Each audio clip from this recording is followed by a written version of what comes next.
plays. I'm Scott Moak, PA announcer for the Sacramento Kings, and we're tipping off this week in the Proving Grounds.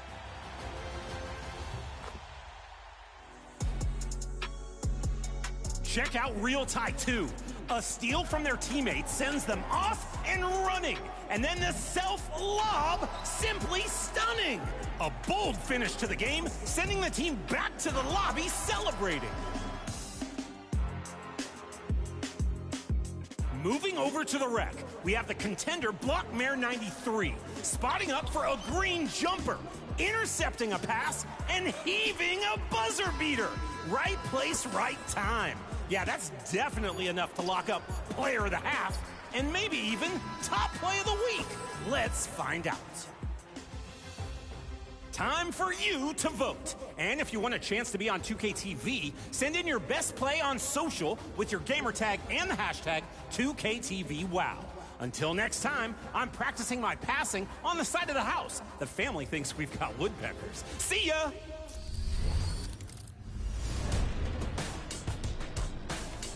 If you're looking for a way to earn badge progression faster in My Career, you'll want to equip badge perks and multipliers.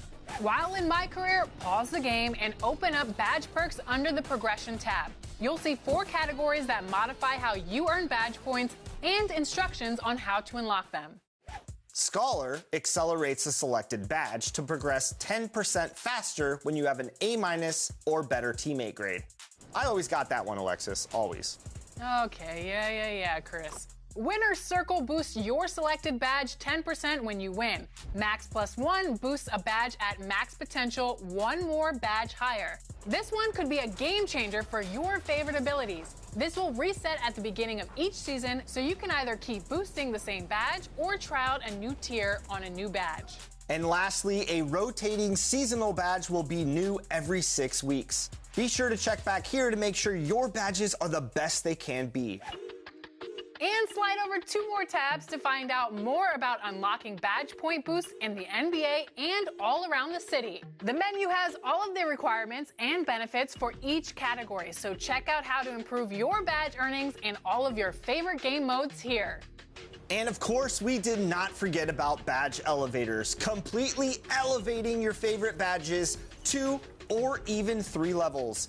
Earn these as season rewards for your My Team and My Career combined progress each season.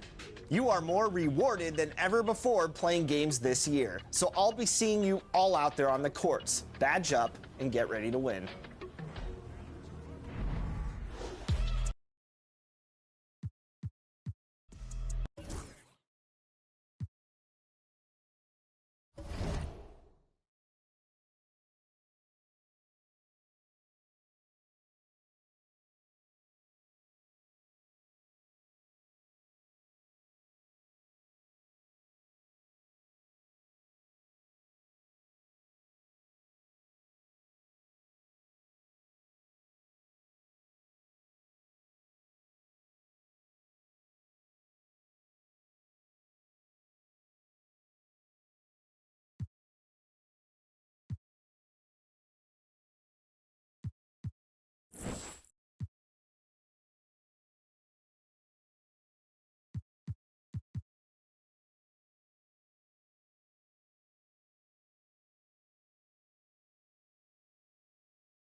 Pacers fans, stand up. Let's get loud. It's game time. Let's meet the starters for your Indiana Pacers.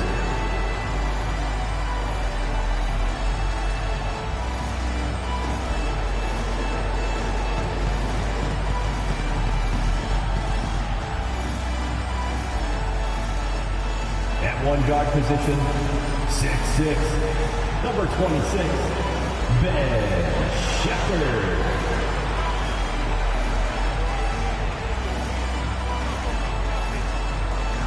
At forward, 6'5", number 00, Benedict Mathurin.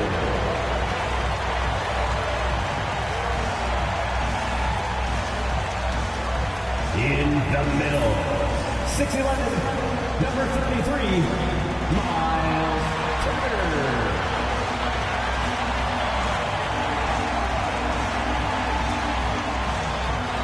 At guard, 6'5", 0, Tyrese Halliburton.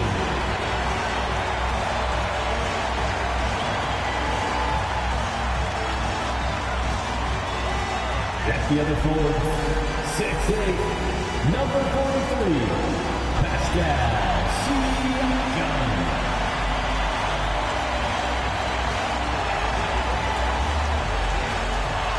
Welcome to the weekend, everybody.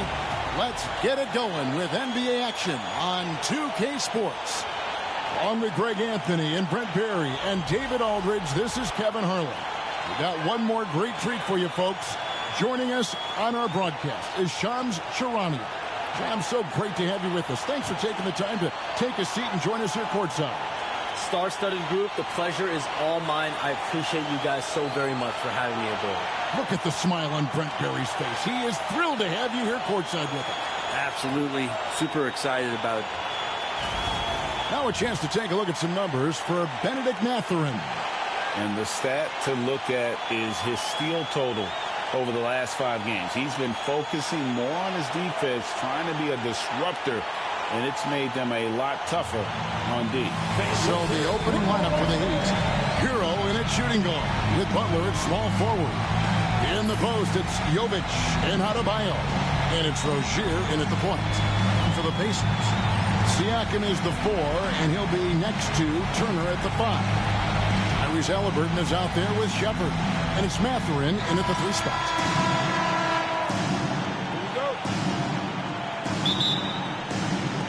Here we go. It'll be the Heat off the tip. Outside Butler. Halliburton against Rozier. Adebayo with a screen for Rozier. And the shot goes down. Shams, the Heat seem to always be in that area of making a big move, thinking about a big move, certainly seeing what could be out there.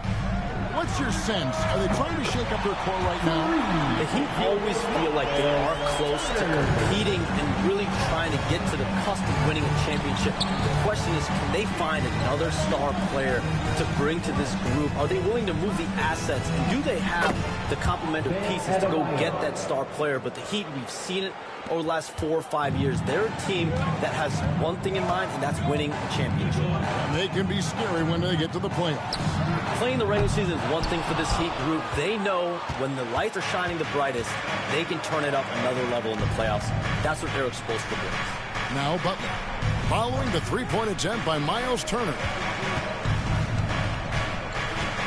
Here's Jovic. And he gets the whistle for the 3-second call. Indiana ball.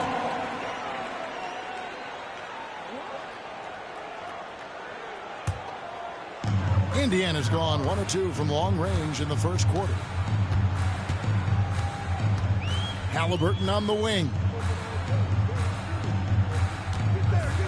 To the wing right side.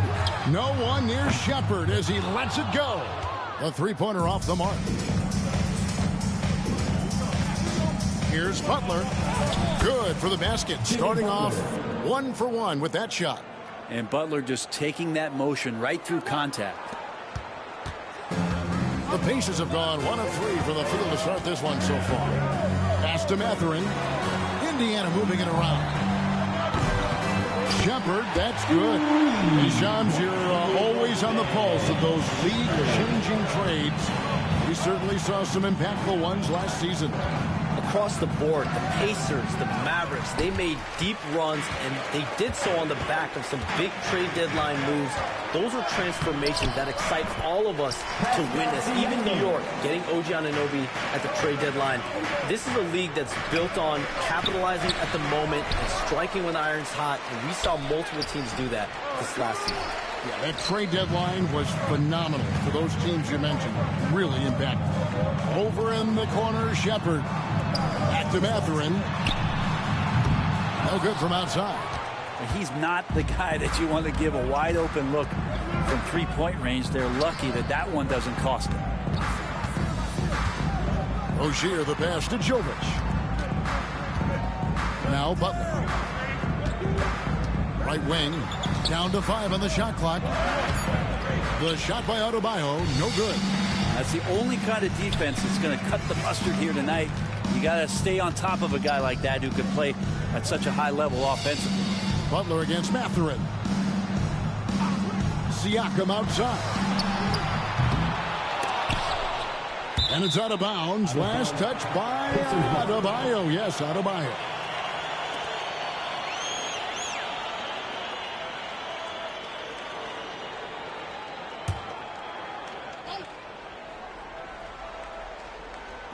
Now off the inbound, and Halliburton with the basket on the assist by Turner. When you look at the NBA, Shams, any changes you'd like to see? To me, it's having players stay healthy, right? I would love to have a rule that players just play, and the top players are there playing the most meaningful moments of regular season games, and allowing players to have freedom defensively. And the league can find plenty of other ways to discourage players, but to allow players to really be there in big moments, to defend at a high level. And I would just love to have a healthy serum that we can spread around the league and keep these guys alive. I think here at the table, we're all nodding our heads, looking up and down. We all agree completely with what you're saying.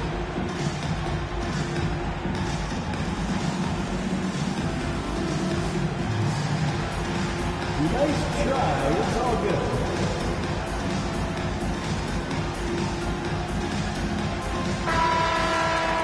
And while there's a break, here's a collection of the shooting guards that have made an impact with their passing this season. The leading assist men among two guards. Third is Tyler Hero. And that list of players just goes to show that great passing doesn't just come from the point. The way those guys distribute the ball from the two spot is a thing of beauty. Yeah, it truly is. You need to have scoring from that off-guard position, but with the way the point guards score nowadays, a ball mover is certainly an asset. And with the way those guys spread the ball around, that's what you get. Here's Jovic. Still scoreless. Just 5 to shoot. Back to Rozier. Halliburton with the steal.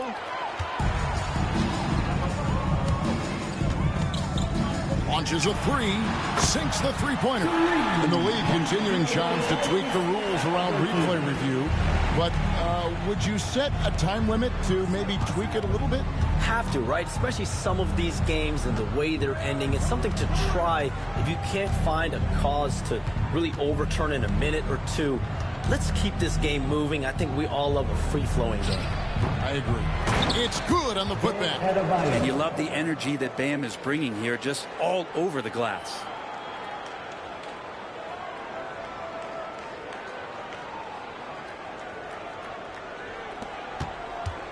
Pacers leading by 5. Pass to Mathurin. That's good, and it's Halliburton with the assist. The ball movement on this run has been fantastic and is a big part of why they've been able to get these good looks. Now we'll go to David Aldridge, who had a chance to talk with head coach Rick Carlisle. And we talked about facing off against Jimmy Butler, and the coach said, you have to compete. No one in the league plays harder than Jimmy. He's a guy who gives his all on both ends, so you can't take one possession off. Jimmy Butler, truly a two-way star. Guys? Thanks, David. And we continue to see Rozier taking on more responsibility offensively. Nice finish inside. Halliburton outside, and a wide open look for Siakam. No good on the 3. The Heat trail by 6. Pass to Jovic. Rozier with the ball. Now Butler. Shot clock at 5. Shooting foul as the whistle blows. He'll shoot 2 free throws. Hey, Sean, for the past decade that you've been a major player in the NBA, it's been LeBron's league, it's been Curry's league. Who else is going to take over this league, you think, coming up around the corner? Given the NBA Finals we just had, have to throw in Jason Tatum, Jaylen Brown, and Luka Doncic into the fold as far as faces of the NBA. But Nikola Jokic is so good. He will be one of the guys for a while. Giannis Antetokounmpo, you have to mention him as well.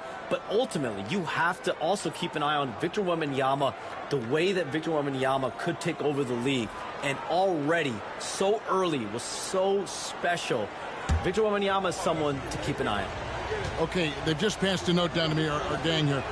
What about Anthony Edwards at Minnesota? He's another one, right? Young American player who is really making an impact. Anthony Edwards, Devin Booker, you have to consider those two as well. It's special, the crop of young players that we have coming up in this league. One of them is sure to emerge as this generation's will be a face out of this crop. And we cannot wait. Now Robinson. Stats on him, he's averaging 9 points a game. Butler goes in.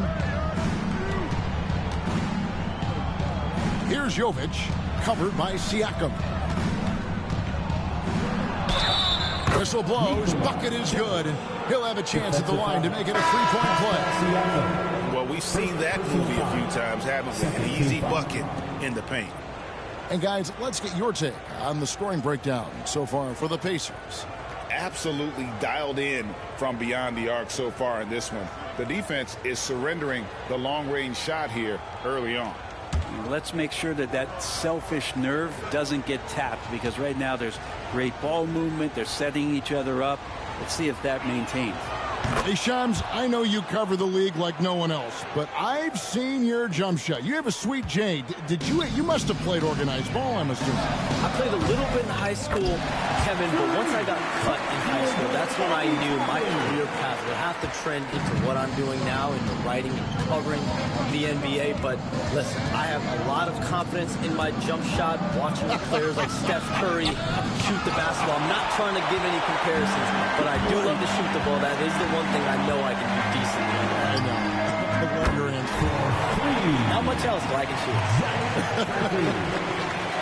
That's a dozen straight points coming off the triple. Butler with the ball. Now guarded by Siakam. And Jovic gets it to go. Well, that's how you execute a pick and roll. Jimmy Butler just toying with the defense and waiting for the opening. Here's Furphy. And the 3 off target. The Heat trail by 5. Right side, Butler. Pass to Hawkins. Here's Jovic. Guarded by Walker. Back to Robinson. Just 5 on the clock. Butler kicks to Robinson. Off target from 3-point range. And close to making the defense pay for the lax coverage that time. Walker finds Toppin. Indiana moving it around. Here's Furphy. That 3 off the mark. And so it's Butler with it. He'll bring it up for Miami. It's a 5-point game. Jovic passes to Butler. Out to the wing. Adebayo against Toppin. The shot by Adebayo, no good. I don't think the defense does enough out there to bother him. I think that one's all on him. Just a flat-out miss. Shot's good by Walker.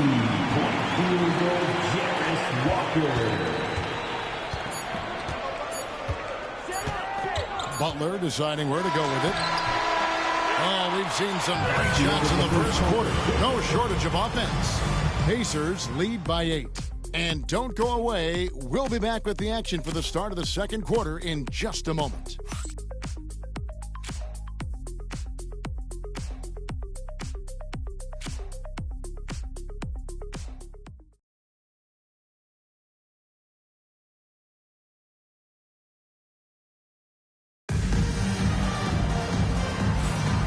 for those of you just tuning in, the second quarter of action is where we're at right now. Let's quickly break down the game we've seen from the Pacers so far, guys. Yeah, in that first period, they looked to push in transition at every opportunity. It felt like they knew that there were openings in transition and just wanted to keep trying to feed that, get out quick. Pacers leading by 8. And with the new broadcasting deals, NBA salaries figuring Shams to skyrocket. And we're not even just talking about the players, Kevin. It's the coaches. It's the front office executives. Everyone is seeing some massive paydays. Every single year we're seeing the biggest contract in league history, and it's only going to get bigger and bigger in years to come. Are you surprised at the size of some of these coaching deals? I mean, the numbers are amazing to me. Coaching, these front office deals, it's getting higher and higher. And once Monty Williams signed the deal he did in 2023, that only elevated the market for coaches, and front office executives also are getting big paydays. Halliburton is out there with T.J. McConnell. Then it's Walker. Then there's Obi Toppin. And it's Freeman in at the pivot spot, manning the middle. So that's the group out there for Indiana. And now the latest from our reporter, David Aldridge. Kevin, the Pacers obviously pushed the fast break. Tyrese Halliburton says the emphasis is getting outlets and running, playing fast. That's a good identity to have. It's a team that people want to play for, and it's a style you don't want to play against. You've got to be ready to play us. Kevin, the idea is for them to wear you down. They fly, David. Baseline to baseline. They can really go. The Heat making a switch here. Rozier's checked in.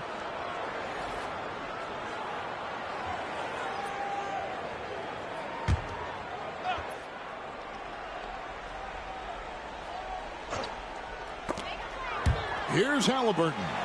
They lead by 8. That's the biggest of the game. On the wing, Walker. Off target there. That would have pushed the lead to double digits. The Heat shooting around 41% on the night. And as the salary cap looks set to rise significantly, Shams, any major effects that you can anticipate? It won't be like the year the Warriors signed KD. They're going to smooth the cap's numbers, and it's not going to spike quite the same. But these numbers will continue to get eye-popping when you think about player salary, and you have to keep in mind luxury tax and the new second apron that came into play with the collective bargaining agreement, and that will play a part in how teams build, not putting yourself in a restrictive position to continue to build winning organizations. A lot of moving parts to contend with, but boy, a lot on the horizon. Just 2 to shoot. Hawkes. Nice fake there to create the shot, but it's no good. Indiana leading by 11. Outside, Walker takes a 3. Good. And McConnell gets the assist. McConnell's got 3 assists now in this one. And how about the last 5 made shots have all been threes? The defense is just giving up a barrage. And we'll have a timeout called by Eric Spoelstra. He's going to have a discussion here on the sideline.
There's a break in the action, so let's now take a look at the teams with the highest field goal shooting percentage.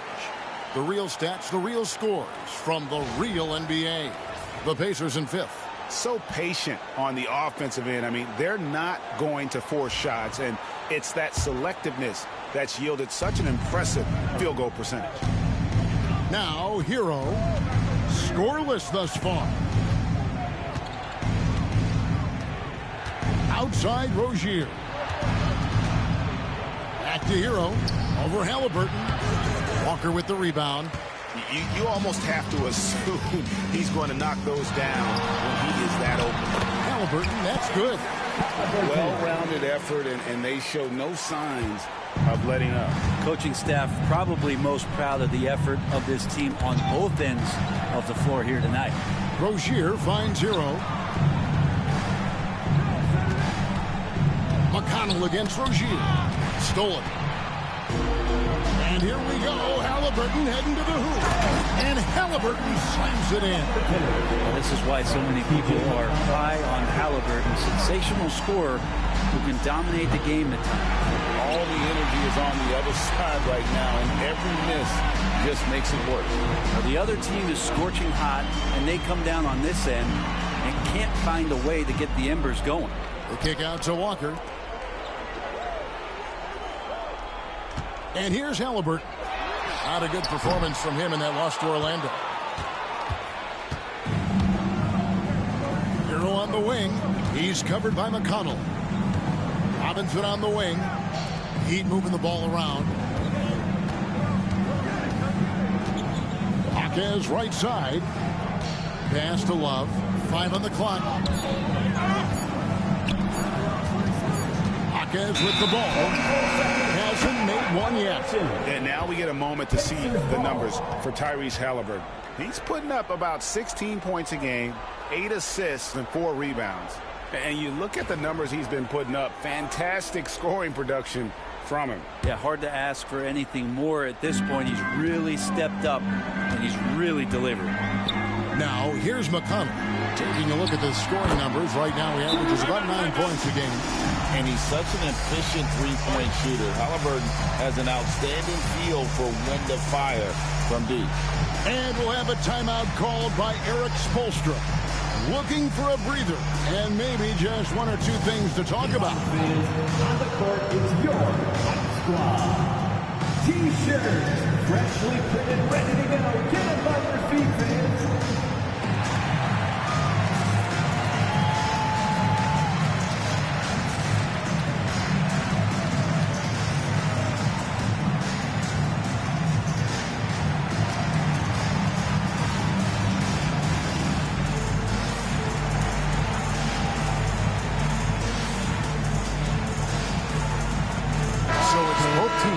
Substitutions here.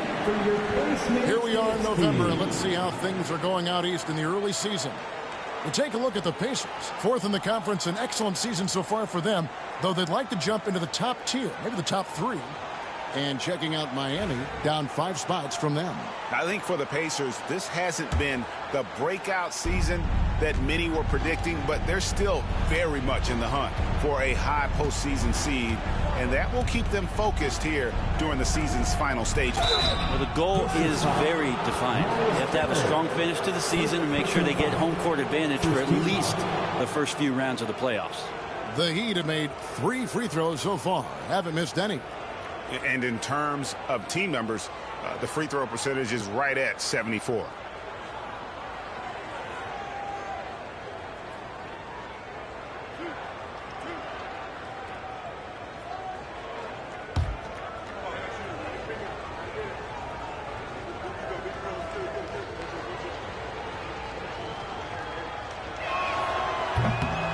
Free throw good. Adebayo. Adebayo is by no means an ordinary big in this league. He's just one of the few players in the NBA who can legitimately guard 1 through 5, a true defensive anchor.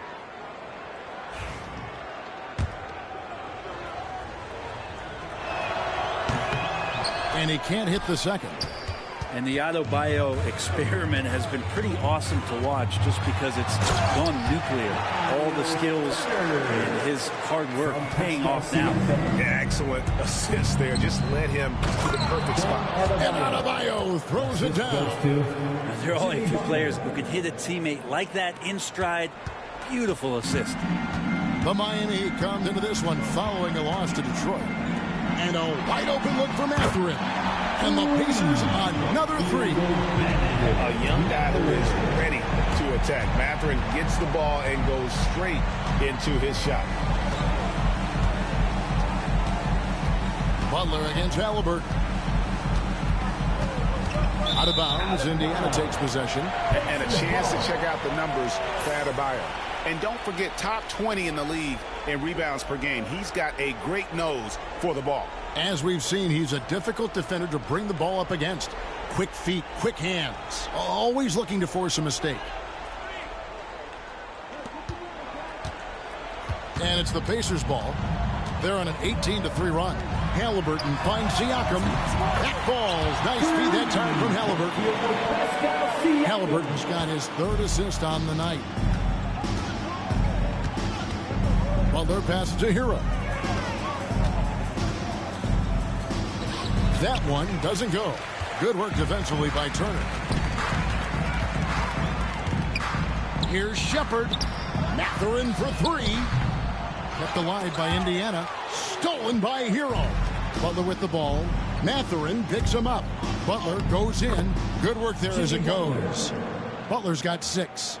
Yeah, got up to speed and that momentum carrying him right through the contact. Butler with the score. The Pacers have gone 8 of 12 since the start of the second quarter. That's a really high percentage, hitting around 67%. A difficult situation for Miami. Robinson passes to Jovic.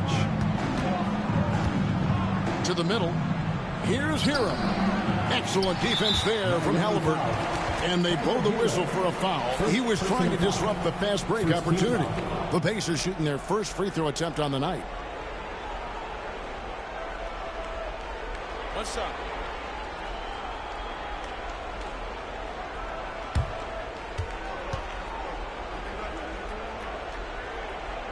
Free throw good, Mathurin.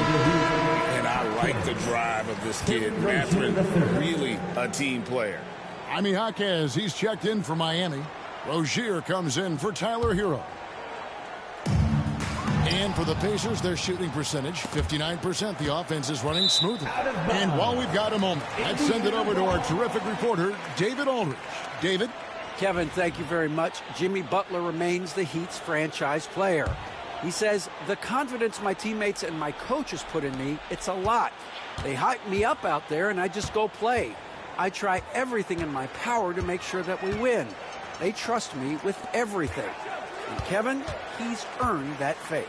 Adney DA, he tends to deliver in the biggest moments and always has. Hey, we thank you for that report. And they're getting their points now almost exclusively from the triple. 4 of their last 5 makes are from beyond the arc. And it's the Pacers with the ball. They've only allowed 5 points in the quarter, and this is their first time matched up with this year's Heat team. And on paper, you call them the better team, but they actually lost the season series against this group a year ago. And here is Butler, following the three-pointer by Siakam. Robinson misses. And the great shooters know when they've got enough opening to go for the three. I didn't think it was a bad choice on that possession. Shams, it's been fun. And you know what? It's been too short. So you got to promise you're going to come back and give us some more inside information on the NBA. We have loved every second having you here courtside with us. Sorry I was not able to break any big news on air this time, but you know what? My phone's ringing, so maybe next time. Well, let me look at your phone. Wait a minute. Hold on. That is big news! Holy cow! Come back sooner than later, okay? Thank you. So great to have Shams stop by. You can see his passion for the game in every word he says. You can't work as hard as Shams does without having a passion for the NBA. It's not easy to be that plugged in. Here's Butler. Pascal Siakam grabs the miss. Their game plan needs to change if they're going to get out of this hole because he is just not there offensively. And contact on the shot, so he'll be shooting free throws here. And Bam just does a great job. The defender is off balance. That's when you attack. This is his second trip to the line in this one.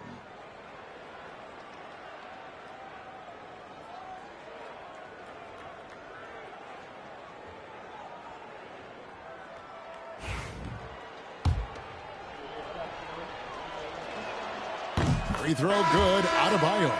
Well, his body control is phenomenal, and his ability to get to the line has always been impressive. That's a huge part of his game. Catching up on the changes with Miami. Nikola Jovic is checked in for Jaime Jaquez. And it's Tyler Hero in for Duncan Robinson. Siakam for 3. That falls. Nice feed that time from Halliburton.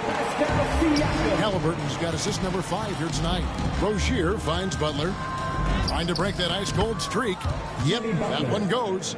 Butler's got 4 this quarter. I like Butler down low, fighting for points. Rozier with the steal. Pass to Hero. And he gets it to go. He just takes advantage of the D in a way that very few players playing today can do. And so it's the Indiana Pacers in complete command. Their lead at 28 points going into the break. The scoring has been tremendous, and they are shooting lights out with very high accuracy. And a chance now to send it over to David Aldridge, standing by courtside. David. Thanks very much, Kevin. How do you guys get back in this game after the first half? Thanks, Josh. I mean, we're getting good ones. I don't know what it is. We had the day off. Just need to get our legs under us in the second half, come out, go on a big run like we usually do, and we'll be fine. We'll see how it goes. Thanks a lot, Kevin. Back to you, Kevin. Thank you, David. We'll be back after halftime for the start of the second half momentarily.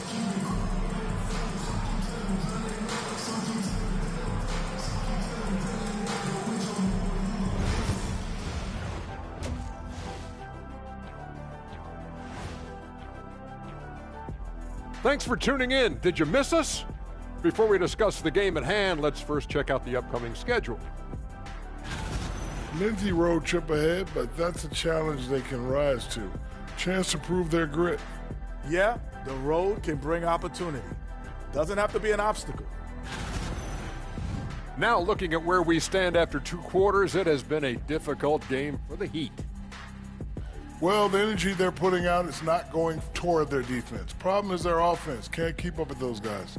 So the D has to pick up the slack or this thing is over. Man, you know they're getting an earful right down in that locker room. We'll see who's listening. And that about wraps it up. And as the third quarter is about to begin, we go to Kevin Harlan for the call.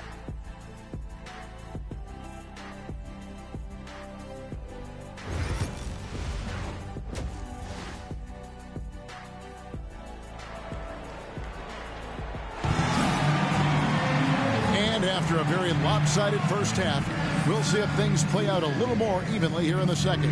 Tyrese Halliburton has been sensational. Yeah, it's been a great performance from him. Really staying focused on quality shots. Yeah, this is showing that they're not going to play at anybody else's pace but their own.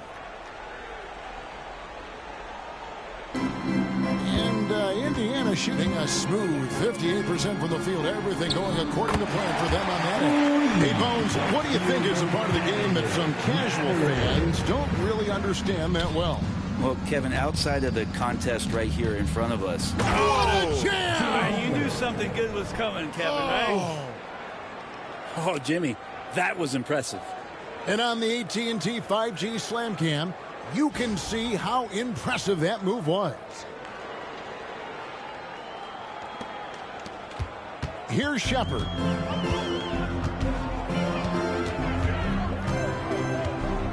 Kicks it out to Seattle.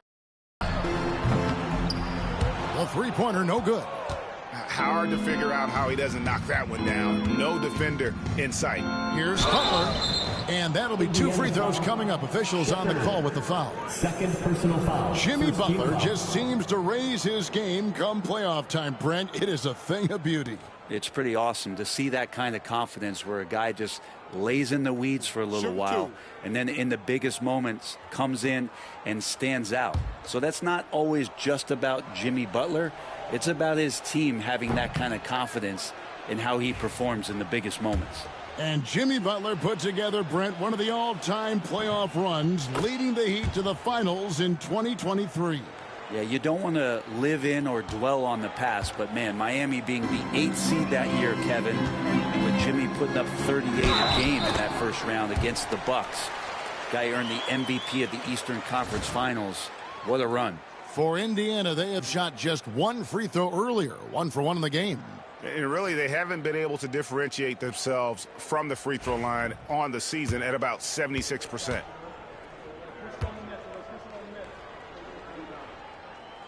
Free throw good, Mathurin. Well, Greg, we saw in the 2024 regular season that these Pacers actually led the NBA in assists. Averaging over 30 assists a game. Now, that's ball movement. These Pacers really trust one another and love to share the load offensively. Now, Jaquez has a little bit of size. He's able to attack while being fouled. It's his first trip to the line, and the first one drops.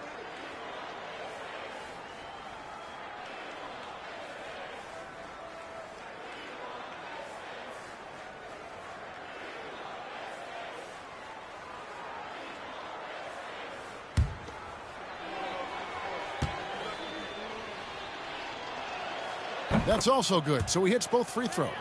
Now, you come into the league as a 22-year-old rookie. Jaquez Jr. excelled from the jump. I mean, tons of collegiate experience, very mature, and I think that's paid off in the early stages here. The shot by Turner, no good. And so Adebayo will bring it up for Miami. Jovic, and it's good, 2 points. Jovic has got 7. Well, nice vision on that pass from Hero, and he put the ball right in the shooting pocket. Pass to Siakam. Here's Shepard. Hits the three-point bomb. The assist totals, Kevin, just continue to grow. They're way ahead in that category. Ball movement has been flawless. Outside Butler, and too much time in the lane. They get called for the 3-second violation.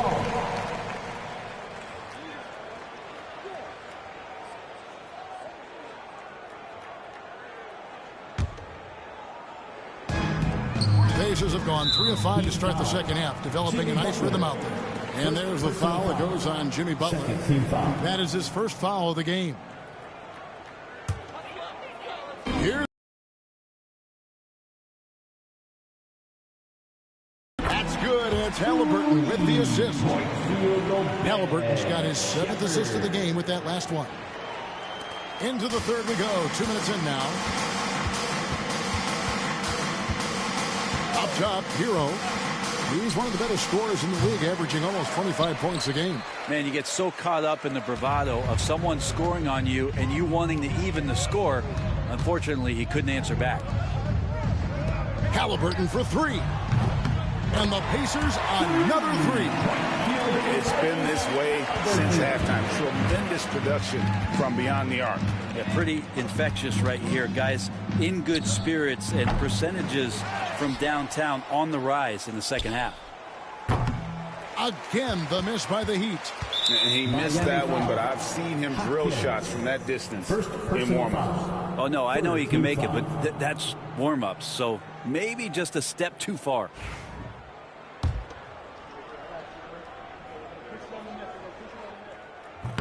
And the free throw, no good. Greg, in January 2024, Pascal Siakam was traded out of Toronto.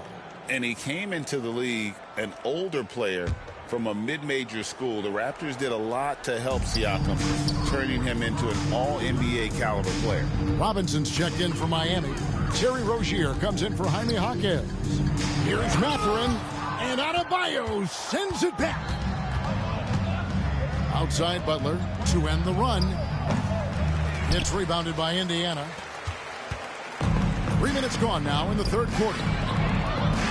And a wide open look for Halliburton.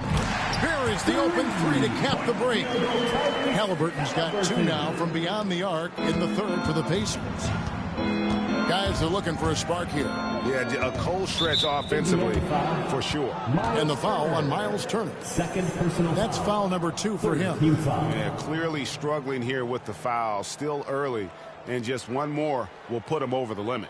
Always good to get another look at a terrific defensive play. And boy, did he get up quick to reject that shot. That's as fundamental as defense gets. The kick out to Rozier. Robinson left side. Shot clock at 6. Butler. And they double up Butler. The Heat need to get a shot off. Here's Jovic. Good, and the assist goes to Robinson. Jovic has got 5 points now this quarter. He's been terrific tonight, and with a little help from the other guys on the floor, they might be able to turn this game around. Siakam outside. Tried to come right back with the three of his own, but it's no good. To the inside, and stolen by Siakam. Here's Halliburton, and a little luck that time, but it drops. That's 23 points for Tyrese Halliburton. Just looks like he's got more feel tonight, like he's really got a good grip on that ball as he's letting it go. Pass to Butler.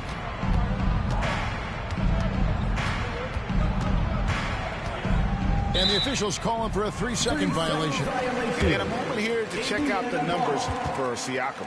He's getting around 20 points per, 6 rebounds, and 4 assists. And guys, he can just explode for points anytime he steps on the court. Well, he looks to score, and he looks to score often. So Indiana ends up with a new group on the floor.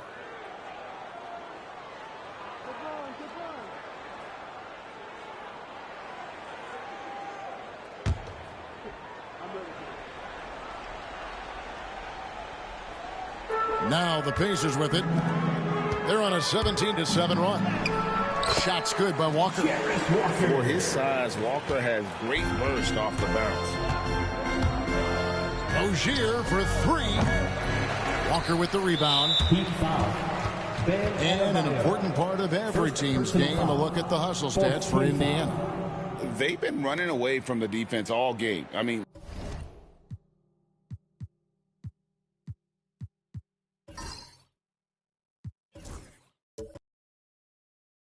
loads of points here off the fast break, and the opposition just hasn't been able to adjust to that aggressive play style.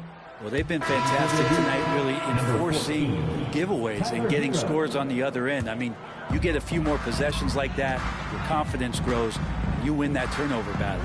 Tyler Hero, he's checked in for Rozier. Miami's gotten 1 of 6 3-pointers to drop since coming out of the locker room at halftime. Stolen by Walker.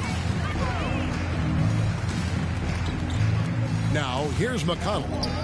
Nothing on the board from deep three-point land. Robinson pulls it in. Robinson's got his 4th rebound with that last one here tonight. Outside Butler. Wants to get it to Adebayo and does. And the shot is good. Adebayo's got 13. And as Adebayo's career is moving forward, he's developing into a more consistent scorer. Robinson for 3. The shot's good on the assist by Butler. Butler's got 4 assists in the game. This is what he does. Find space on the perimeter and then sink the 3. And Eric Spoelstra, the head coach of the Miami Heat, receiving a record 8-year, $120 million extension. Greg, that's some big dough. Is it ever? It remains coaching for the only NBA franchise he's ever worked for. Already one of the most tenured head coaches in the association, and that figures to continue for a while. James Johnson's checked in for Indiana. Here's Jovic. Trains the three-pointer. Jovic has got 8 points here in this quarter.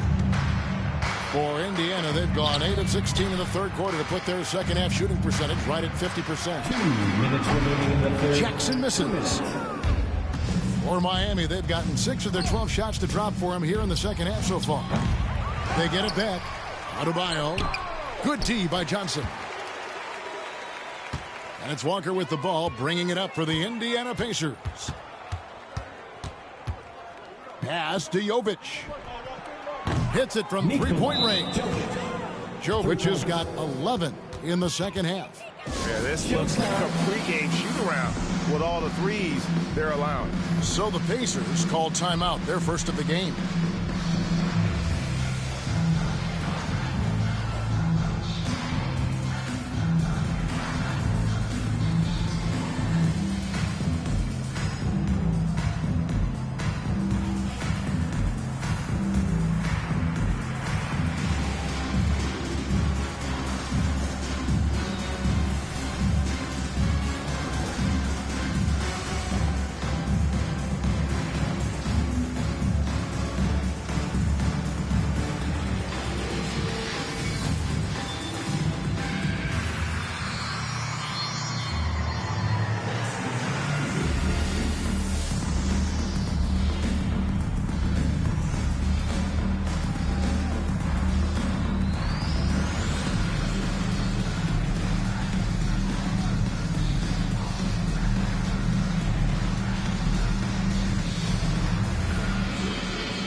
have a moment to take a look at the best three-point shooting teams in the NBA. The Heat in 5th. No doubt, they have snipers on that roster, that's for sure. It's been a terrific year for them from beyond the arc.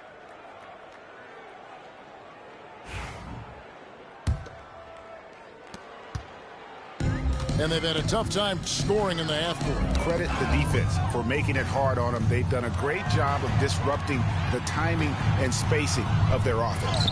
And there's Hero. That's good on the assist from Robinson. Hero's got his second bucket of the game to go. Pacers shooting 47% since getting things started in the third quarter. Newton passes to Toppin. Some nice passing here by Indiana. The three. A shot by McConnell, no good. And it's Miami's ball. They're on a 16-4 run. Butler. Quick shot there, and it's off target. And Indiana shooting has been terrific. 54% on the game. Newton can't get it to go.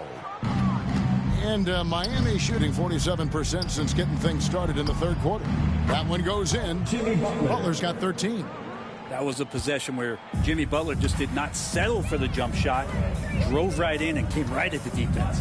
Johnson finds Toppin. Butler with the steal. Now 8 seconds separating the two clocks. And slam dunk by Butler. And this is the time they wanted to mount the rally and get back into it. Shot by Johnson, no good. The Heat shooting about 42% so far. Shoots the three, and Jimmy Butler again. He's got 18. Feels like the other four guys have disappeared at this point. He wants to be the one to get them back. Pass to Toppin. To the wing on the left. 2 on the clock. Tyrese Halliburton has been on display for the Indiana Pacers. He ends up dropping in 2 from distance, making a difference from long range in this one. And we've got more in 2K Sports coming your way. Head coach Eric Spoelstra mic'd up along the sideline. Let's check it out. It's got to be a sense of urgency right now, okay? Any kind of tip out, a 50-50 ball, we got to own that. And then we got to communicate. I don't know, but it's got to be a real sense of urgency. He's begging his guys to be more assertive in all aspects of the game. And in close games, Coach Spo is solid at knowing how to get his guys to just kick it up a notch. First team foul. And 1 quarter to go in a game that to this point has not been an evenly fought contest. Walker out there with Obi Toppin. Then it's Halliburton. It's T.J. McConnell. And it's Freeman in at the 5. So that's the group out there for Indiana. And there's a pattern starting to take shape here. They're working it inside and getting good shots from close range. Down low. Good, and the assist goes to Robinson. Robinson's got 3 assists tonight. One part of Duncan Robinson's game doesn't get talked about enough. He is willing to find open teammates. And this is what dominating the glass looks like. He just cannot be contained. Sort of reminding me of a little Ben Wallace action here from his years with the Pistons. He's been that much of a force rebounding the ball. The free throw off from Hawkins. And Greg, we know the Pacers have to improve defensively. But where do they start? Candidly, Kevin, I feel like they're too soft. Giving up offensive rebounds, cheap fouls. They've got to be tougher mentally and physically, especially on the interior. And now only 1 away from being in the penalty.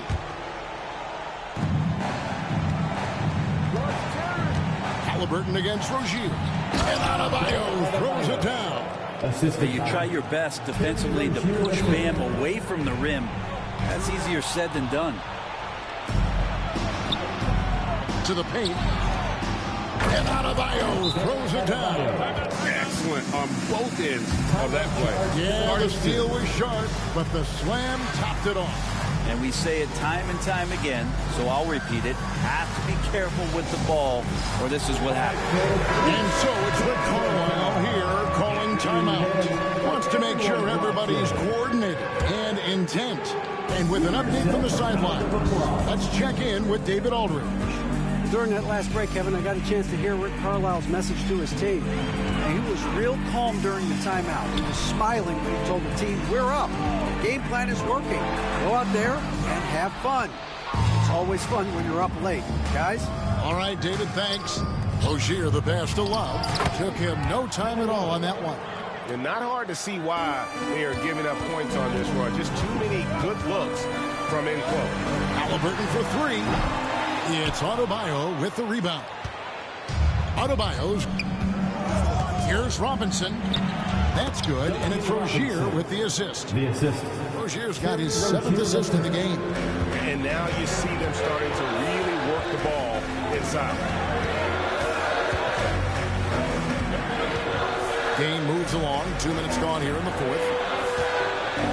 Halliburton inside the three-point line. That's short off the rim. Really surprising to see the huge edge they have in rebounds, given what the scoreboard says. And Love throws it down. The adjustments they've made offensively, they're putting guys in a position now to succeed. And possession just way more efficient, I think, here tonight. Taking smarter, better shots, moving the ball around. That's helped them to get back in the ballgame. And the stroke definitely lacking confidence this quarter. Nothing on target. And there's the foul. It'll go on T.J. McConnell. That is his first foul of the game. Shepard's checked in for the Pacers. Nikola Jovic is checked in for the Heat.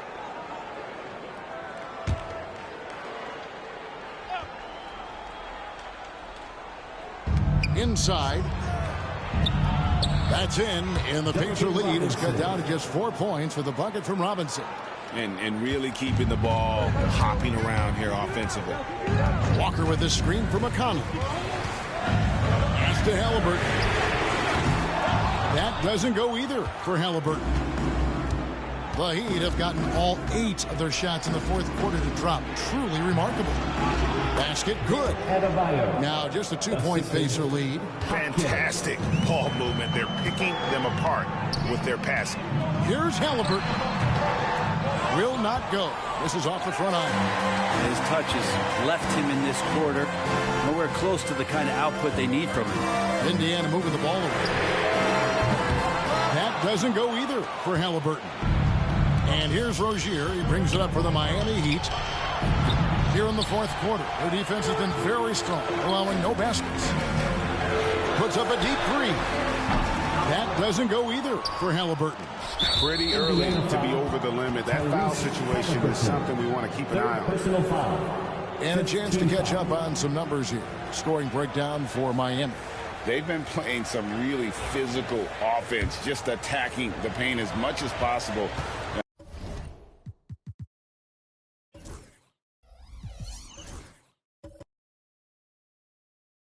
I tell you what, they have been very successful with that strategy. And I feel like another part of tonight's game has been the hustle points, getting up and down, getting second chances, getting transition opportunities. They've been fantastic in that area. Turner's checked in for the Pacers. Pascal Siakam comes in for T.J. McConnell. And then for Miami, Butler comes in for Bam Adebayo. And it's Tyler Hero in for Rozier. The dive for the ball. And that's out of bounds. Indiana will retain possession. Benedict Mathurin, he's checked in for Walker. Bam Adebayo is checked in for the Heat. Rozier comes in for Robinson.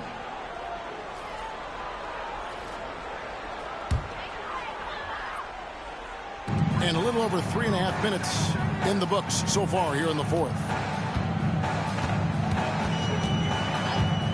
Siakam inside. He's guarded by Adebayo. Are we sure that Bam's not wearing a watch out there? Perfect timing. I wonder what the score would be if they weren't controlling the backboard. The Pacers shooting 43% for the game. Mathurin finds Siakam. Count the bucket coming off a perfectly placed assist. And the Pacers lead by 2. Here's Miami now. They've got a 22-run going. What a pace. Here's Adebayo. And he gets the whistle. 2 free throws coming up. It's going to be on Miles Turner. Well, G.A. Adebayo came from very humble beginnings. Yeah, raised by his mother. And Kevin, Bam's main motivation in life was to get her out of that trailer. He worked extremely hard, and now arguably a top 25 player. You know, Brent, when you wonder why GMs take a risk on Project Big Man, Bam Adebayo is an example of why they do just that. Yeah, Kevin, it's not always about the project working out. It's about teams that have a plan for the project. And certainly Miami was able to do that. You have to credit Bam. He put the work in. The guy has been solid. He's an all-star. He's continuing to improve. And he gives you everything on both ends of the floor every night. Pacers leading by 4. To Mathurin. To the paint. Here's Turner. And the call on the shot sends him to the line. Second personal foul. And Brent, if the super team era is indeed coming to a close, the Miami Heat were one of the most successful examples. Yeah, Kevin, you're obviously referring to the Heatles with LeBron James, Dwayne Wade, and Chris Bosh. I think there are some fans out there that go back to when it was that they had that press conference and were throwing up 6, 7, 8. And so 2 titles, yes, of course, amazing. Chances to win championships, amazing. Could there have been more? Possibly. That free throw missing. You just look at the trajectory of Turner's career. He was raw coming into the league, up and down for a number of years, but when he put it all together, he became the total package.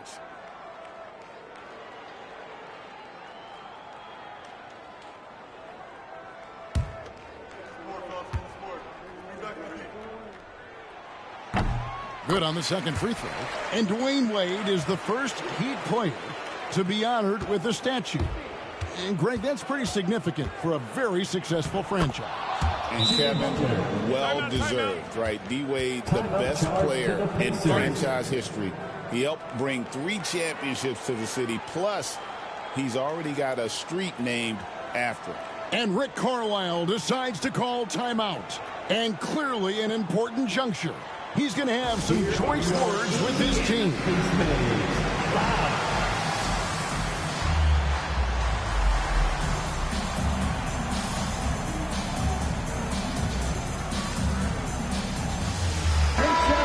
Let's take them, everyone.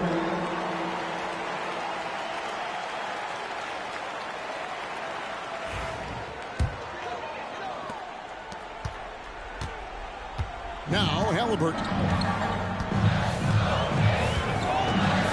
Siakam outside. That's good. It's Halliburton with the assist. Halliburton's got assist number 8 now on the night. Rozier the pass to Jovic. And a miss there on the triple. And he didn't punish them for the weak coverage there, but they can count on him to continue missing. Great decision from Tyrese Halliburton. Understands when he should look to set up his guy. Here's Jovic. And the rebound goes to the Pacers. Siakam's got 5 rebounds tonight. Into the lane. Tyler Hero.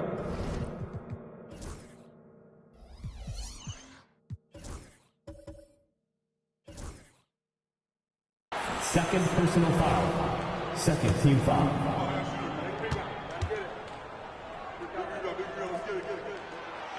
No good on the free throw. Well, probably a little draft in the arena tonight. He's the last guy you expect to miss the mark by that much. Absolutely. And Siakam's such a solid all-around player, someone who can score it, rebound it, and pass it well. Yeah, not sure what that was about. I mean, talk about a brain cramp.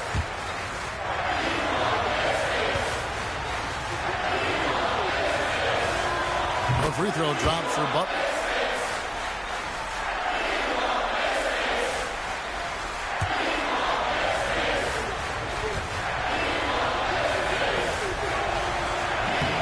And so Butler nails both of them. The lead's not looking as comfortable after those free throws. Nice job. Screen by Siakam. Down low. Back to Halliburton. Miami grabs the miss.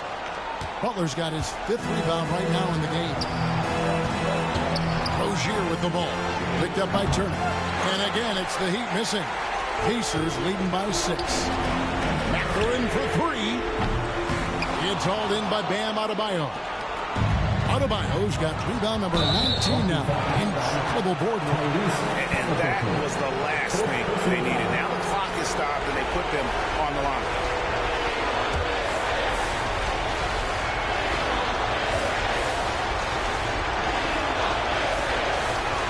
So the first one drops, and that brings them within 5. Hero, one of those guys who just rely on coming in and giving you that offensive pop. He does a lot of things for his team on that end of the floor. And he's the one person that the coaching staff and the teammates love to see at the line in a tight ball game. Pretty much bank on these. And it's Mathurin missing. But sometimes it's more about what the defense is doing on that possession. They were all over him on the perimeter. Misses the 3. The Heat trail by 4. Butler with the ball. Halliburton picks him up. Butler, no good. Smart accurate passes, Greg, are really paying off for them at the moment. And also good off-ball movement. Everyone is paying attention and looking to create the best shot for the team. And Adebayo throws it down. That is world class. I've seen that there. A huge possession, and he nets it. Siakam outside. Halliburton finds Turner. Indiana moving it around. Halliburton on the wing. It's stolen by Adebayo. And here we go. It's Butler. Butler attacks in transition. And you know it's coming. Jimmy Butler lives to serve up in these moments. There's 39 seconds left in the game.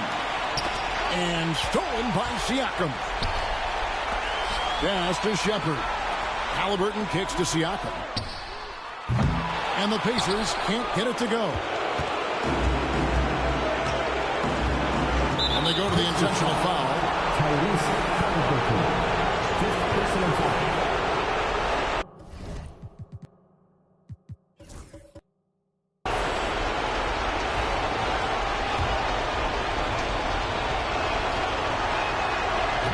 He sinks the clutch free throw.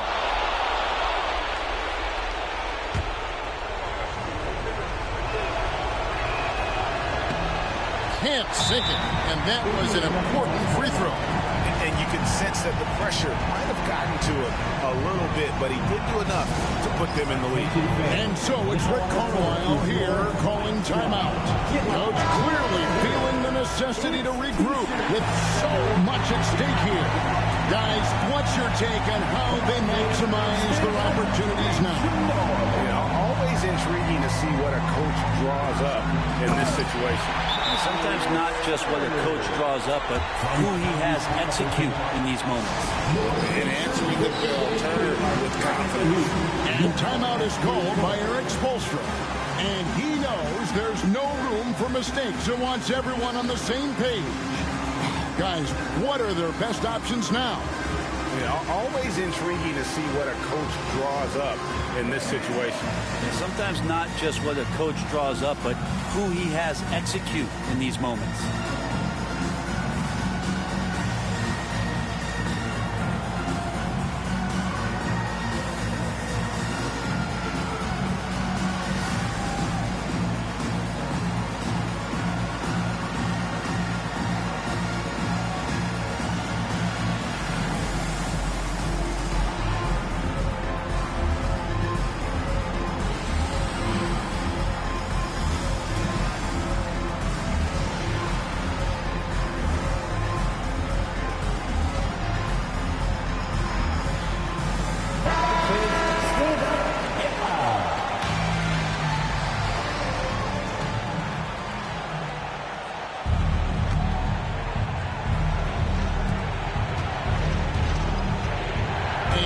Rozier.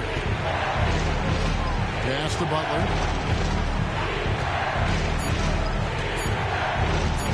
For the win. Count it! He's too good a finisher to blow that kind of chance, but that's going to be a wake-up call to the defense.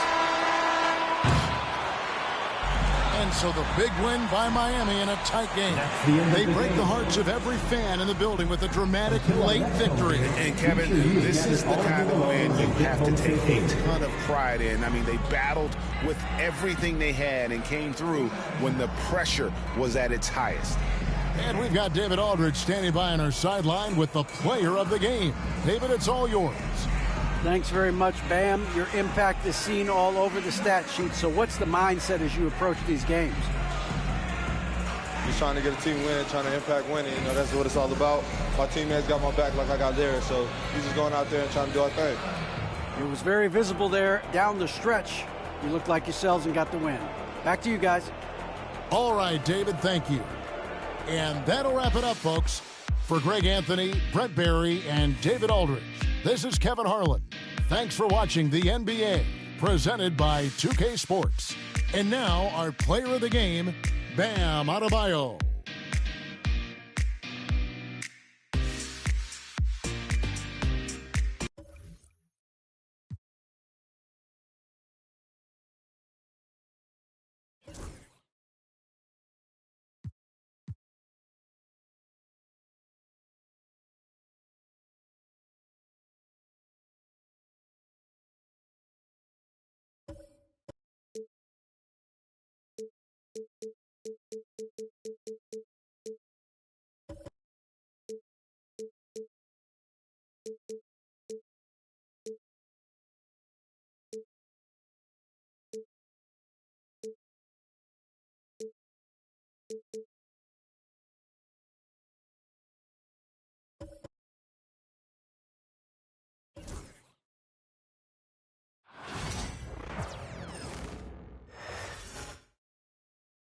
The Raptors coming down the tunnel prior to the game.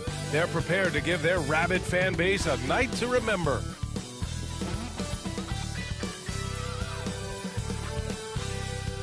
Welcome, folks, and what better way to celebrate the end of the week? Friday night basketball on 2K Sports. Tonight, we'll see the San Antonio Spurs as they play against the Toronto Raptors at Scotia Bank Arena. Brian Anderson here, alongside Grant Hill and Richard Jefferson, with Ali LaForce joining us from the floor. Let's take a look at the numbers for Victor Wembanyama. And by looking at his true shooting percentage over the last 5 games, you can see how much he's paying attention to his shot selection, and it's showing. Now the starting group for San Antonio. Paul and Castle comprise the backcourt. Victor Wembanyama is out there with Harrison Barnes. And it's Champagnie at the 3. And for the Raptors, we've got R.J. Barrett. Davion Mitchell is out there with Grady Dick. Then there's Jakob Poeltl, and it's Abaji in at the power forward. And close to a quarter of the way into the season now, Grant, how aware are the players of where they are in the season? You know, B.A., you generally are aware of where you are in the year, but you rarely see guys counting games played or anything like that. Paul against Mitchell. Abaji, the pass to Barrett. To the inside. Here's Poeltl. The rebound by Victor Wembanyama. And Wembanyama has the ball here for the San Antonio Spurs.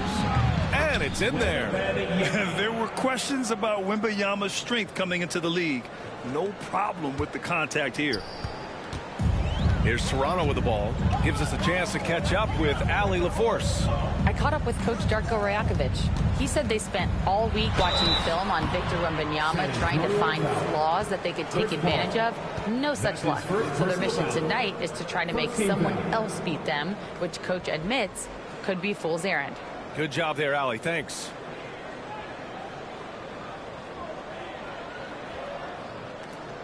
Shoot 2.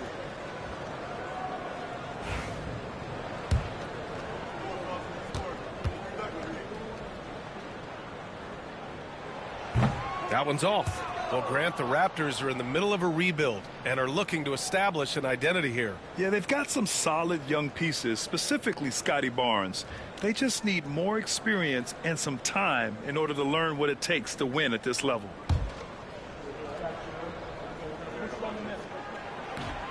And he's good on the second. All right, we've now got our 2K insider, Shams Charania, on the line. He's got a special report. Shams, it's all yours. Thanks, guys. Well, the Spurs with some experienced additions, bringing in Chris Paul and Harrison Barnes, their mentorship is likely just as valuable to this young roster as their contributions on the court. And with legendary head coach Greg Popovich, they're creating an environment for growth in San Antonio. They're really building things the right way, guys. All right, Shams, appreciate the report. On the wing, Grady Dick. That one's good. Mitchell making the play. I'll tell you, Grady Dick can shoot for days. I mean, his confidence from beyond the arc is really incredible. Paul passes to Wembanyama. Tries again, and he sinks the layup. Wembanyama's gotten his second bucket. That'll drive your coach crazy, failing to box out. Yeah, you think you got to stop, and it's wasted because of sloppy work on the glass. You literally practice that every day. Now here's Mitchell. He's averaging just around 8.5 points a game. Here's Pirtle. The shot no good. Good D by Wembanyama. The Spurs have gone just 2 for 4 from the floor. Paul passes to Wembanyama. Oh, Wembanyama throws it down. And you see how fluid Wembanyama is. 7'5" guys shouldn't be able to move like this. For Toronto, they've gone 1 for 3 so far. Barrett with it. Really struggled in the loss against Milwaukee.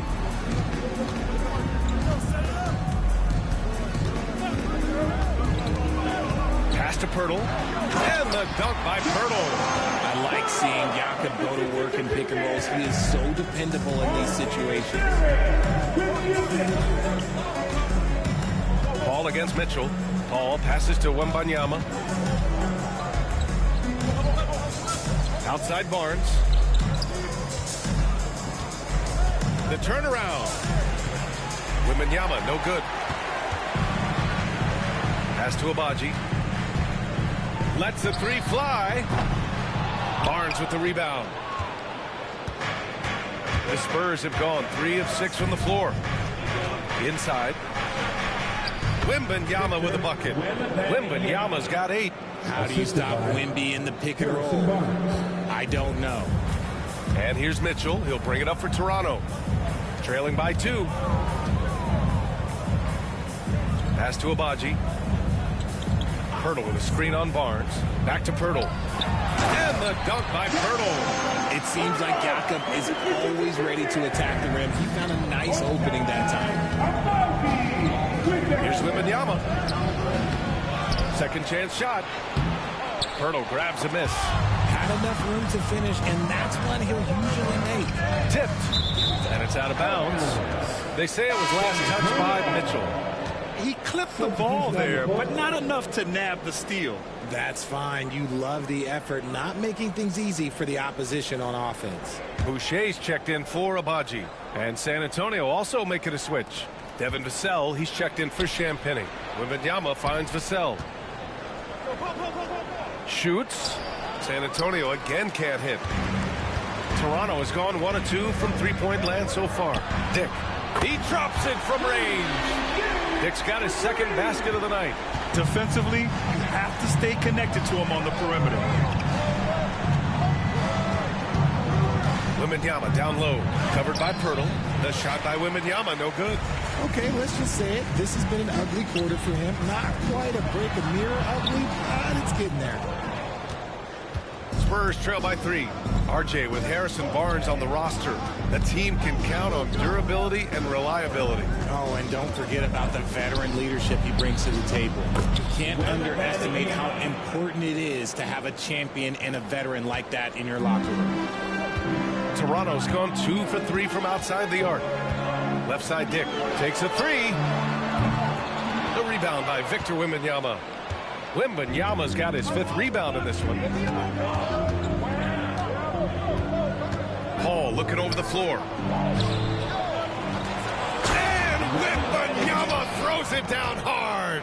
Yeah, just his first year in the league, but Wembanyama showing he's comfortable getting a little fancy with it. On the AT&T 5G Slam Cam, good looks by our terrific camera crew. The Raptors have gone 4 of 9 in this one so far. Ball against Mitchell. Here's Pirtle.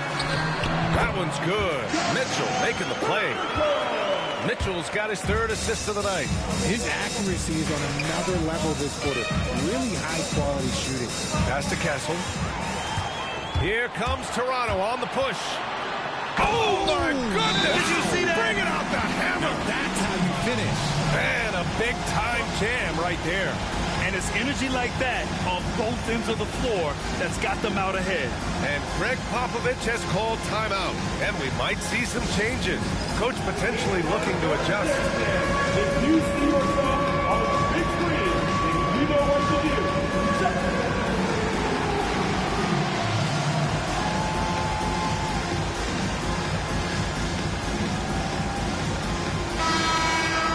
Now that we're into November, let's see how the Eastern Conference standings are shaking out. You take a look at Toronto, they're still trying to get something started this year, currently at the bottom of the conference. Spurs trail by 3. Paul passes to Branham. Collins with it, and stolen by Boucher. Let's check in with our reporter, Allie LaForce. Brian, there's a lot of room for growth for the Spurs, even with their rising star, Victor Wembanyama, who said, I know it's not going to be easy. I'm ready to sacrifice. I'm patient, but I'm not wasting time. Brian, plenty of motivation. Chasing greatness is what they're doing, Allie. Collins passes to Branham. Takes it inside. Rebound Toronto. Tonight, their first look at this San Antonio squad this year. They split the 2 games they played last year. Both teams really struggled to find wins throughout the season. And that seems about right. Last season was one that both teams would like to forget. They get beat up a lot and couldn't even beat up on each other. Now here's Collins. Right now averaging 5.5 a game. Collins drawing the double team. Outside Paul. Pass to Collins. 6 to shoot. With his first shot attempt. Paul can't get it to go. Clean look from mid-range. Coach will probably want to run that play again. And it's blocked by Collins. And that one's good. Dick's got 10 points. And so far, they've had the advantage on the boards. Things just don't seem to be clicking for them offensively. Yeah, they really need to find a way to get back on track. And so he draws the foul, headed to the line to shoot a pair. And a pause in the action. Let's check out the league leaders in assists. 5th on the list, Chris Paul. He has a great eye for where to send the ball. And you know his teammates love playing with an unselfish guy like him.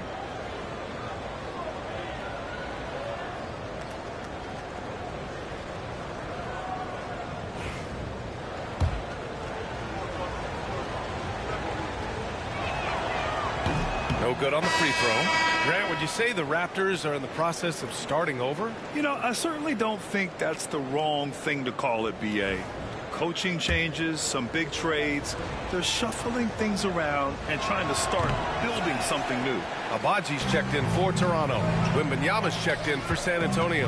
Since drafting Wembanyama, the Spurs have looked like a team that gets better every game, RJ.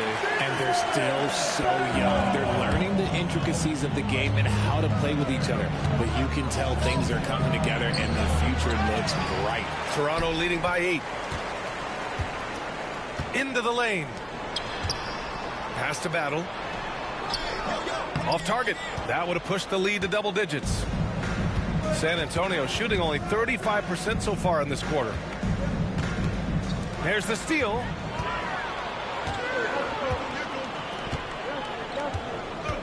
Here's Mobo. Hits the rim on the way in, and the bucket is good. And now a 10-point Toronto lead. So far, they're owning both ends of the floor. We'll see if they can keep this going. They came out and bum rushed them. Huge difference in activity level from both teams tonight. And so it's Toronto, ending the quarter up 10.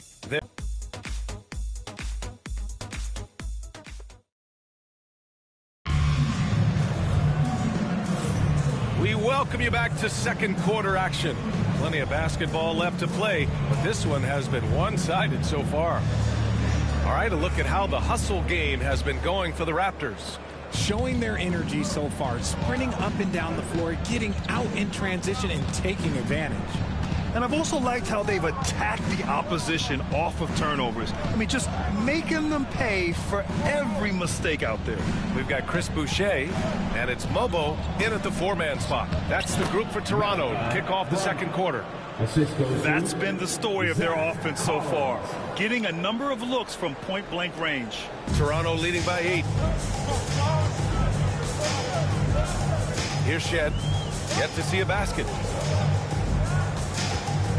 Abaji, pass to Boucher. Here's Battle. Gets it to go. That makes him 2 for 3 in this game. The assist numbers certainly stand out. They've really emphasized ball movement here today. Pass to Champagny. Right side Johnson. Count it. 1 for 1 to start the game. What physicality from Johnson down low, throwing his weight around and getting past the contact. Here's Battle. He's got 5. Stolen by Collins. Here's Johnson. Nice dish, and the layup goes down. Johnson's got 4 points now in the quarter. That's a guy you want taking shots, a quality offensive player. Pass to Mobo. Second quarter, a little over a minute and a half in, and the basket by Abaji. Moving once again, he is one of the best shooters in the league. Up top, Johnson. He's averaging more than 12 a game. Consistent threat on offense. They have no answer defensively inside. Raptors lead by 7. And there's the foul. It's on Keldon Johnson. That's his first foul of the game. Well, despite the effort to create super teams, the league has a lot of parity right now, Grant. It really does, and I like it. It's not quite like the 80s Celtics and Lakers or the 90s Bulls, partly because of the salary cap. It's so hard to pay more than 2, maybe 3 stars at a time. Attacking the rim with power. Tremendous finish. And it's Paul with the ball for the San Antonio Spurs. Champagny, that's good. And they're in a better flow this quarter offensively, and their shooting percentage is steadily rising as a result. Pass to Mobo. Here's Battle. And he got the whistle on the way up, so he'll be headed to the line for a pair. This is his first opportunity at the line this evening.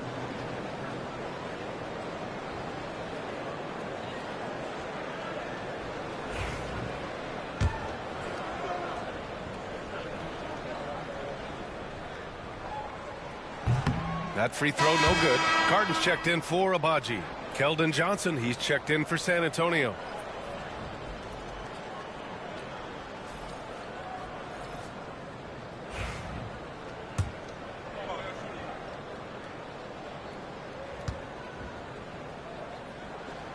And he sinks the second.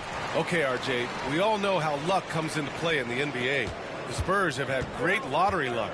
Yeah, winning the first pick 3 times, drafting David Robinson, Tim Duncan, and Victor Wembanyama. I don't know, but I would be really upset if I was all of those other teams and miss out on those big guys. Raptors lead by 7. Here's Shed. They get it back. Mobo laid it in with a nice touch off the window. Mobo's got 4 points now in the quarter.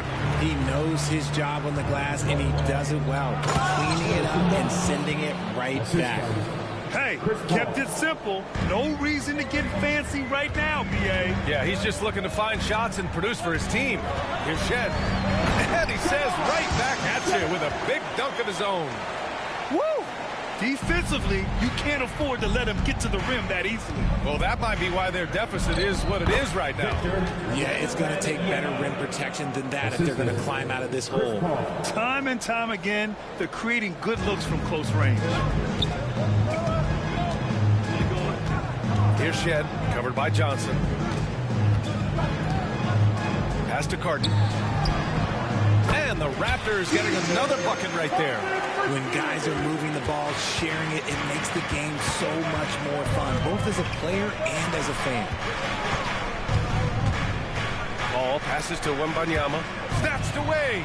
And we've got a whistle. He was fouling with a purpose. And in that spot, in that situation, it's got to be a transition take foul. Toronto shooting their 5th free throw of the game here. Some changes for Toronto. Jakob Poeltl, he's checked in for Boucher. And Barrett subbed in for Carton. Raptors lead by 10. Knocks it loose. It's stolen by Barnes. Pass to Wembanyama. It's stolen by Poeltl. Oh, deflected. It's stolen by Barnes. By himself. Throw it down on the breakaway jam. This is intelligent basketball. Forcing a turnover and then immediately starting the fast break. Here's Wembanyama. Poeltl grabs a miss. Poeltl's got his 6th rebound on the night. Here's Barrett. Second chance effort. And it's good on the lay-in.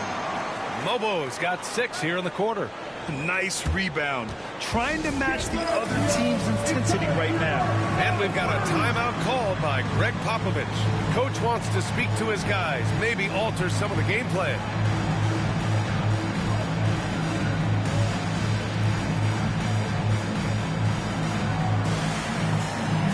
Devin Vassell, he's checked in for San Antonio. Castle comes in for Johnson. We are now into November, so let's check in on the standings in the Western Conference. You look at the Spurs, they're slotted in at 9th in the conference, but it's still early in the year. Checking out San Antonio, they've had some terrific moments this season, but where's the big leap upward that we've been waiting for? And the clock is ticking for them to make that push. It's looking like they'll be fighting for a spot in the play-in. Wembanyama, pass to Paul. Back to Wembanyama. It's stolen by Poeltl. In transition, here they come. Here's Barrett. Nice D from Vassell. Spurs trail by 14. Here's Paul. Here's Castle. Still no points. Wembanyama screen. To end the run. Wembanyama hammers it down. Man, Wembanyama getting it done. Woo!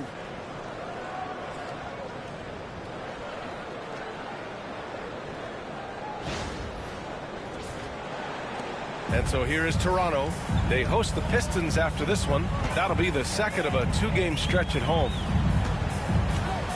To the paint. Poeltl with the bucket. Poeltl's got 8. Hey, they're just getting pushed around inside. And so it's Paul who brings up the ball for San Antonio. They defeated Washington in their last game. What about their offense? It was a well-oiled machine, getting them high-quality looks time and time again. The coaching staff has been happy with how well they've executed the game plan. They operated as a cohesive unit. And keeping us updated from the sideline, Allie LaForce. Victor Wembanyama is looking to make the Spurs a contender. He said, "My hunger is bigger than ever to win and compete. I can get so much better, and this is what I'm trying to do every game, every week, and every month. There's no need to be frustrated. I keep my long-term goals in mind." Passion and patience. Good stuff, Allie. Thank you. Yeah, they're really cashing in more at the line here in the second quarter. Vassell, a screen on Barrett. Here's Wembanyama. Poeltl with the block. He's quick to read and react on D. Poeltl can really disrupt an opponent's offense. Personal foul. 15 foul. More and more, we're seeing international players come into the league who are NBA ready, Grant. It really is a sight to see, BA. And some of those guys start playing pro ball when they're 16 or 17 years old. It toughens you up real quick playing against older competition at that age. The Raptors making a switch here. Abaji's checked in. Picked by Poeltl. Down low. And count it. Now 5 for 7.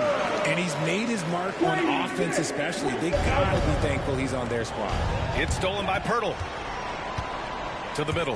Here's Abaji. Oh, a big finish with a one-handed jam. And that's what happens when you don't take care of the ball. Hey, that makes the turnover hurt even more. We know mistakes lead to breaks. That's just textbook right there. Oh, that was nasty. A two-hand mega slam. Man, I don't think anyone was going to stop him there. And we've got 1:18 left in the second period. To the paint. Here's Pirtle. And the dunk by Pirtle. Yeah, Jakob is on a roll offensively. The defense needs to double their efforts to slow down this big man. Might want to set a double. Here's Paul. Outside Wembanyama. It's stolen by Pirtle. And here comes the break. Here's Abaji. Oh, a rip-rattling two-handed jam. And I think that play tells you everything you need to know. They're simply playing at a higher level, getting a steal and turning it into quick points. The kick out to Paul. Back to Wembanyama. Pirtle with the block. And it's out of bounds to the Spurs as San Antonio retains possession. And San Antonio making a change here. Champagne's checked in. Champagne.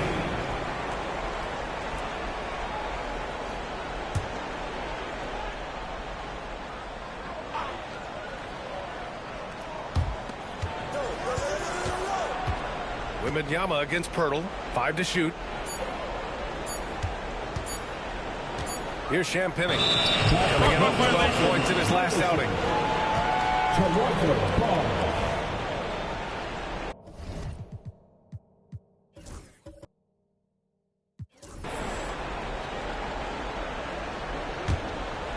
Raptors lead by 22. Pass to Abaji. This one for 3. That shot off. If they can run out the clock here, no need to rush it. Yeah, you don't have to be quick. You just have to be deliberate. And that one's good. Paul. The consistency of Paul's three-point shot is really something. He is a real troublemaker at the arc. Down low. Champagne, that's good. Champagne's got 5 points in the quarter. Feed the interior. Good things will happen. Here's Abaji. Three-pointer off the mark. And so it's the Toronto Raptors looking in total control with this 17-point advantage as the buzzer sounds. Tough to run with them. They get the ball up the court so fast. Well, now we have some time to check in with Allie LaForce. Allie. Thanks. I'm here with Coach Popovich. And, Pop, I know you're not happy with the first half. They've taken the fight to you thus far. How do you take it back? Yeah, they've been the aggressive team. I think we played really soft so far. Really pathetic defensive performance. Coach, hopefully more toughness from your team in the second half. Thanks. Thanks, Allie. After the break, we'll see you right back here to begin quarter number 3.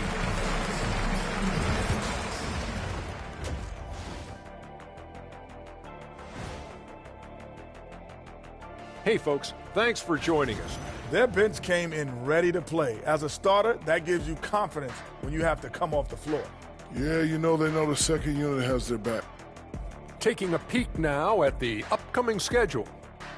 And for that game against the Pistons. And that's it for halftime. Thank you.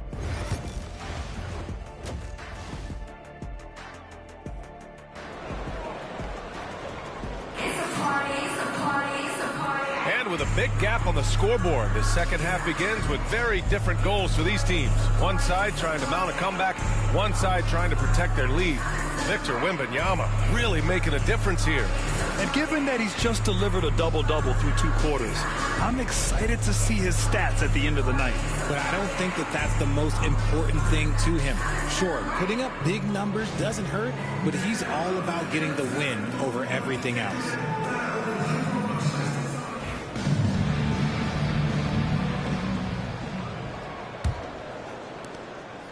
Spurs trail by 17.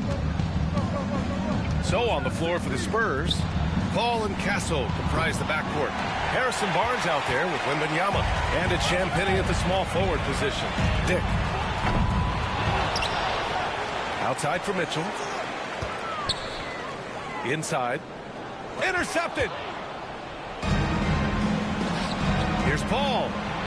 Takes the assist and lays it in. Nice setup. Paul's got 5 now.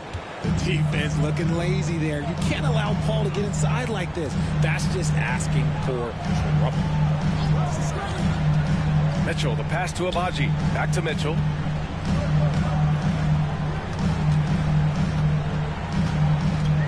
Five on the clock. To the inside. And stolen by Paul. Pass to Castle. Three-pointer. That's in. Coming off an assist from Barnes. Barnes has got 3 assists tonight. Ever the crafty vet, Barnes spots a wide open guy and sends that ball on time and on target. Out of bounds. It'll go to the Spurs. And let's jump over to the rookie leaderboard, showing the most efficient scorers. 5th on the list, Victor Wembanyama. Thus far, he's been smart offensively, taking only the good looks, and is showing up in his field goal percentage as well. San Antonio with the ball. They haven't given up any points here in the second half. And it's Paul off the drive. It's rebounded by Dick. They've had a slight leg up on the boards and a big leg up on the scoreboard. Puts up a deep 3. And the Raptors miss again. They've been unable to hit anything this half. 3 attempts and 3 misses. And Castle with the basket on the assist by Barnes. Barnes has got his 4th assist in this one. And here's Mitchell. He'll bring it up for the Raptors. Searching for that first bucket here in the 3rd. Back to Dick. Pass to Pirtle. Ball stolen. Here's the break. Oh! Nice finish. Man, big time right there. And he dunks it down. They're doing the job on both ends, getting stops and attacking offensively. All the momentum seems to be running in their favor. They're close to taking the lead. And Darko Rajakovic has called a timeout. He's going to talk it over with his guys.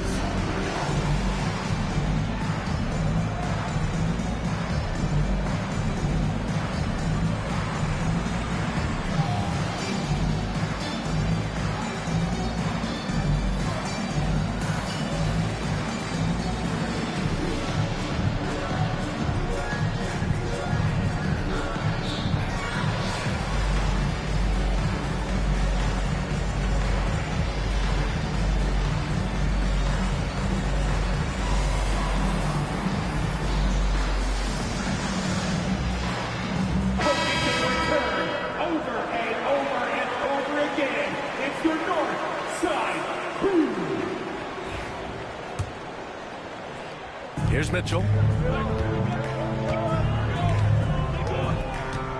There's a screen. To the wing, right side. And he lobs it up top.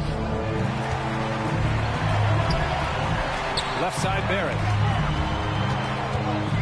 6 on the shot clock. Down low. Paul with a steal. Back come the Spurs in transition. Oh, a huge slam. An exclamation point on that break. They're making smart adjustments, setting guys up for success. But it took them a little while to get there. Just goes to show, as long as you persevere, you'll figure your way out. And here's the fast break for the finish. Rips down the breakaway slam.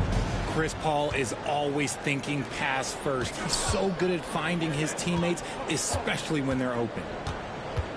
Out of bounds. It'll go to the Spurs. Spurs ball.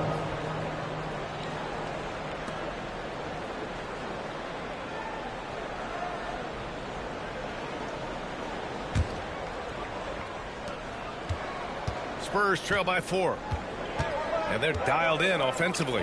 Sure are. Staying in attack mode and at the same time playing under control. And there's the basket, and the whistle blows. Chance at a three-point play here. Going to the line for 1. And Richard, we talked about Victor Wembanyama. 7'4". Skilled. Did you ever think we'd see a player like him? Maybe in about 20 years, but we're seeing more and more hybrids. He is just an outlier that we have never seen before. The tallest player in the league and one of the most skilled. What's up?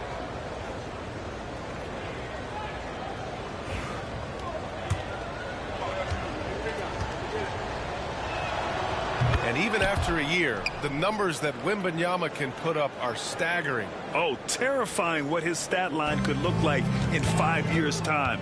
His minutes and usage will only continue to grow. He could have multiple quadruple doubles in his future. Here's Barnes. And unable to get the go-ahead bucket there.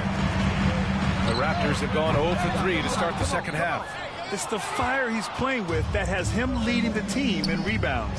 And let's be honest, guys, rebounding is about want, and he is playing with 110% effort. 6 lead changes in a game that has a lot of character. Yeah, both sides stepping up and making big plays. And timeout called by Darko Rajakovic. He wants to give him a breather and talk things over. Toronto trailing. Outside Dick to get back on track.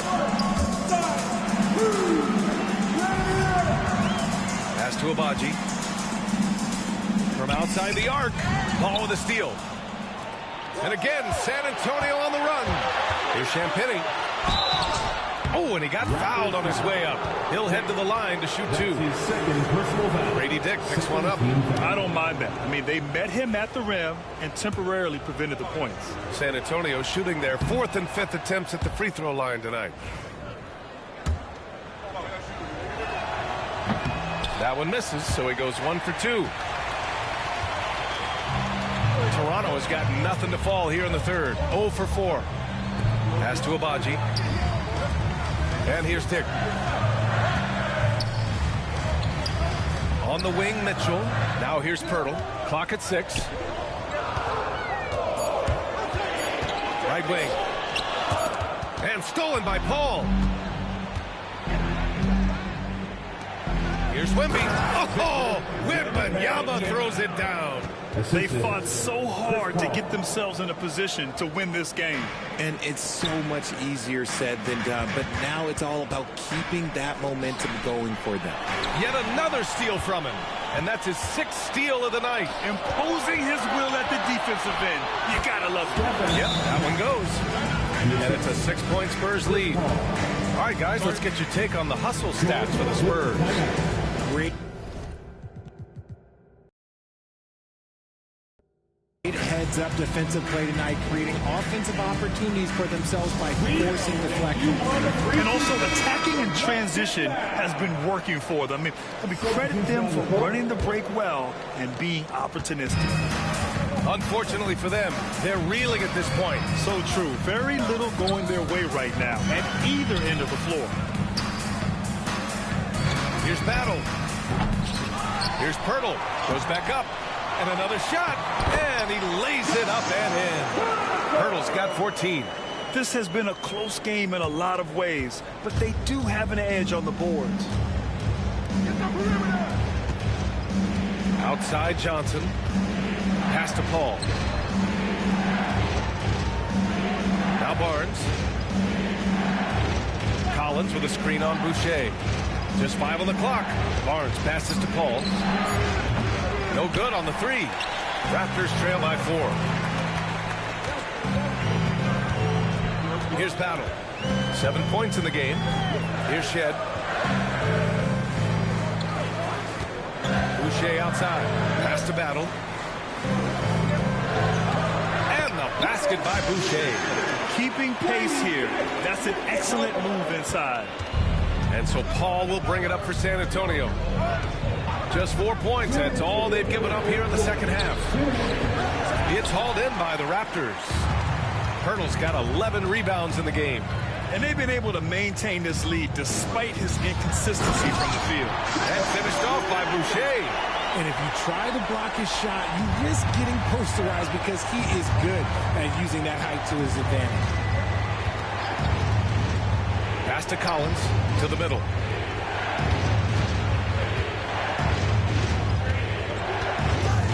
Paul passes to Barnes. Oh, and a vicious dunk by Barnes. Okay, HB, I see you still pack a punch. That's an impressive finish. For Toronto, they've gone cold here in this third quarter. Just 3 of 9. Here's Shed. He's guarded by Paul. And here's Pirtle. Here's Boucher. Uses the glass to finish the layup. Boucher's got his 3rd basket on the night right there. That's a blue-collar bucket right there. Grown man basket. Put in the work. Got a second chance to score. And it's Paul off the drive to the paint. It's stolen by Pirtle. Here's Battle. He's guarded by Paul. And there's the foul. It's on Keldon Johnson. That'll be a second foul of the game. Victor Wembanyama's checked in for San Antonio. Substitution on the court.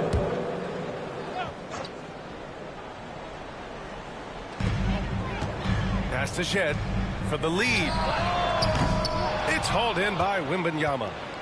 Wembanyama's got a rebound number 12 here already in the game. There's 25 seconds left in the third quarter of the game.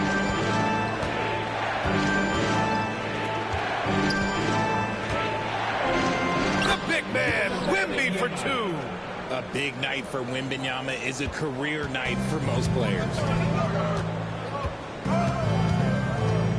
Here's Battle. 7 points in the game. Boucher a screen on Johnson. There's the three. Kept alive. Mobo. And good work on the boards as they picked up the second chance points. And he gives up some size inside, but makes a great adjustment on the finish. Yeah, you can give up some size, but that shows you how fearless he is, willing to attack the basket no matter who is in front of him. And so after 3 quarters of play, some great offensive output in this one. It's all tied up. And we're coming back in just a moment. Get ready for the fourth quarter when we return.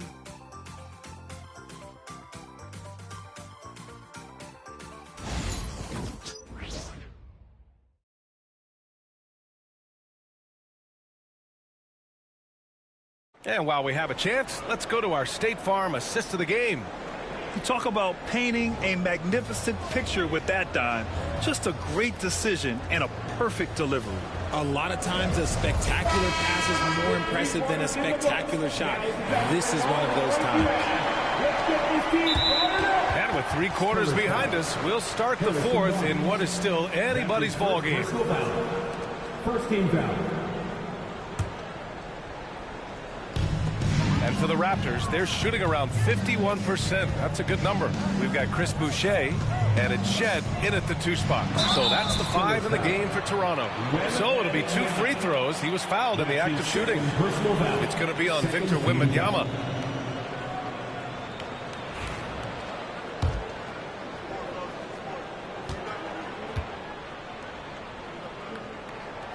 And the free throw is good. Now leading by 1.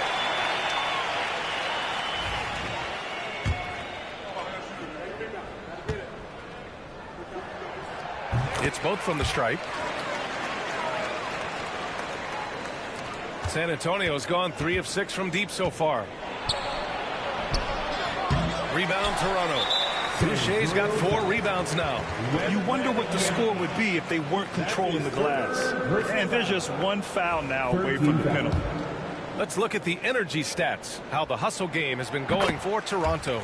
These guys have been hitting the off points they've scored in transition, just jumping all over the opposition in this regard. Pass to Shed. For 3. Rebounded by Johnson. Spurs trail by 3.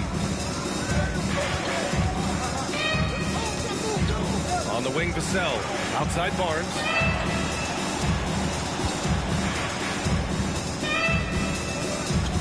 Inside. The shot by Wembanyama, no good. Here's Shed. A quick shot there. It's off target. Every player goes through this. When your shots aren't going down, it can ding your confidence. Vassell finds Wembanyama. In traffic, Wemby goes to work. All too easy for Wembanyama. He feels like no one can defend him inside. Here's Toronto with the ball. 22 was their biggest lead. And there's the foul. It's on Keldon Johnson. That's his 3rd foul so far. Fernando's checked in for Toronto. Coming onto the floor for your Raptors, number 24, Bruno Fernando.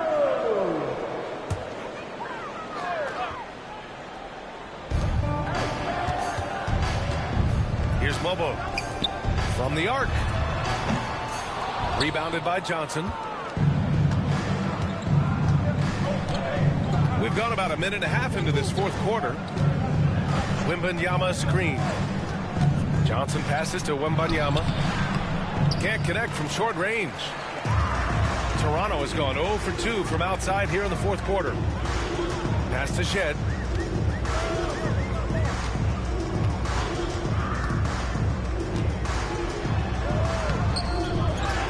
Outside for Boucher. Launches it. Fires in the triple. And the Raptors lead by 4.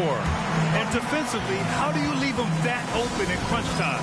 And we've got a timeout called by Greg Popovich. He wants to make sure they're purposeful with the game plan. And the Spurs with some changes. Collins, he's checked in for Wembanyama. Ingram comes in for Barnes. And Branham subbed in for Champagnie. All right, let's get a report from Allie. Over the last break, I got a chance to hear what Greg Popovich was telling his team. He told his players, we are right there, guys. This game is ours. Continue to work hard, and we will win this game.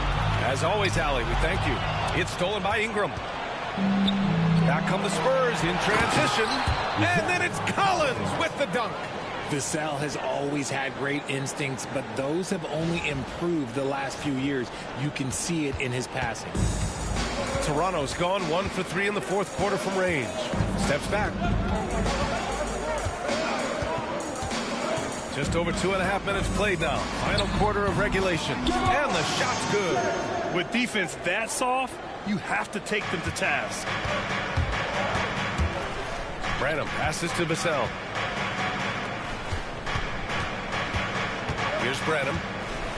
Outside Ingram.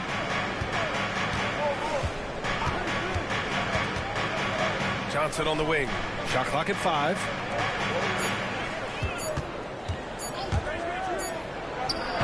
And it's Toronto with a rebound. Going inside. Mobo.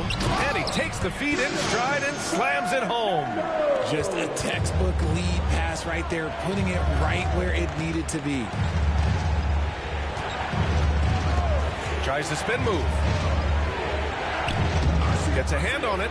Oh, he hangs in there and cashes in on the second chance points. Their defense just falls apart once the ball goes inside.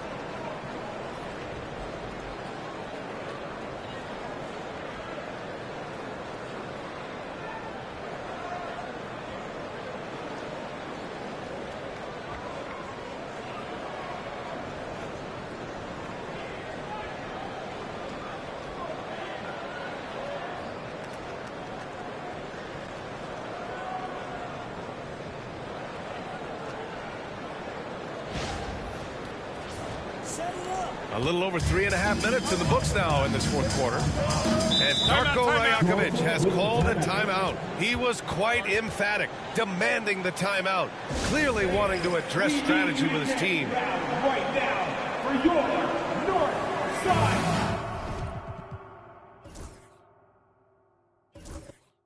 So Toronto ends up going with a new group.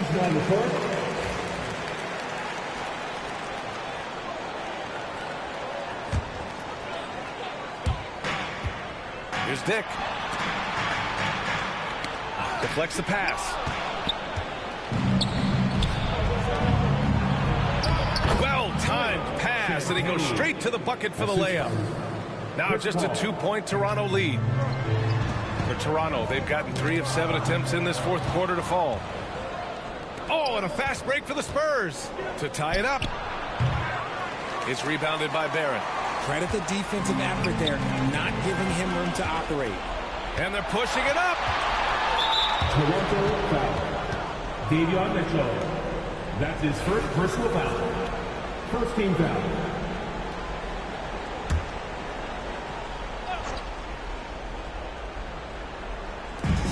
The three from Wembanyama. The big man, Wembanyama, sinks the three. They're in strong position coming down the stretch, and he is a big reason why. Here's Castle. It's good. The assist that time from Paul. The assist. And now a 3-point San Antonio lead. More points coming from inside. In that respect, they've been the more aggressive team. Barrett passes to Abaji. Here's Dick. They get it again. And timeout called by Darko Rajakovic. He's decided it's time to clarify the situation, leaving little room for error.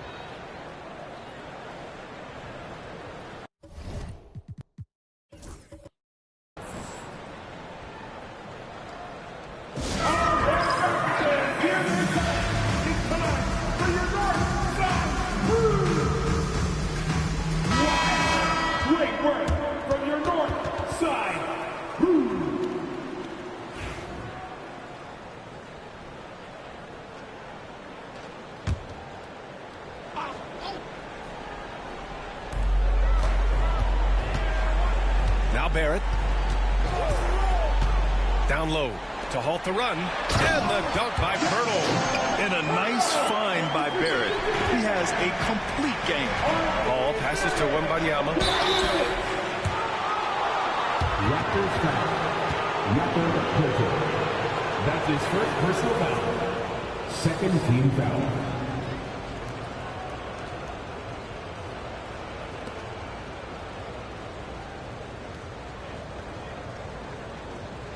Shooting 2.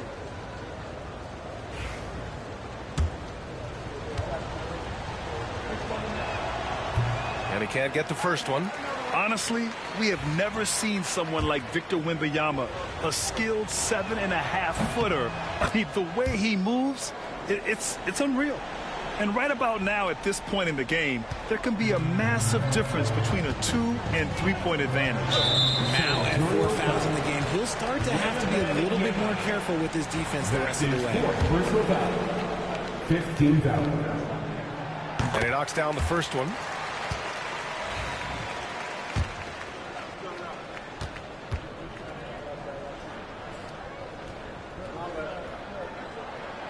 Second free throw, no good.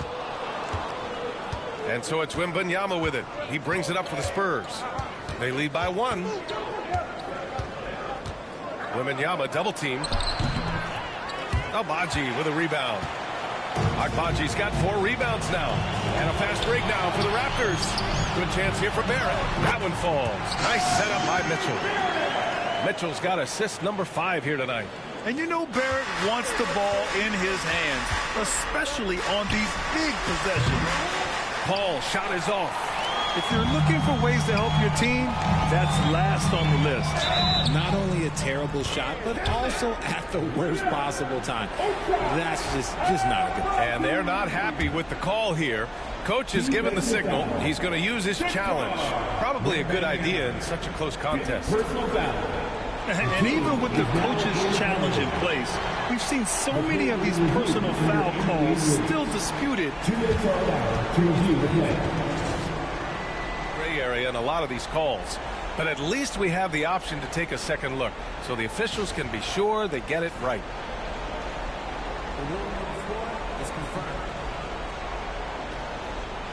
And they've made their decision. The call will stand. And as much as it hurts to lose a challenge, I think Coach would challenge that call again if he could. He really disagreed with the foul, and he's still peeved.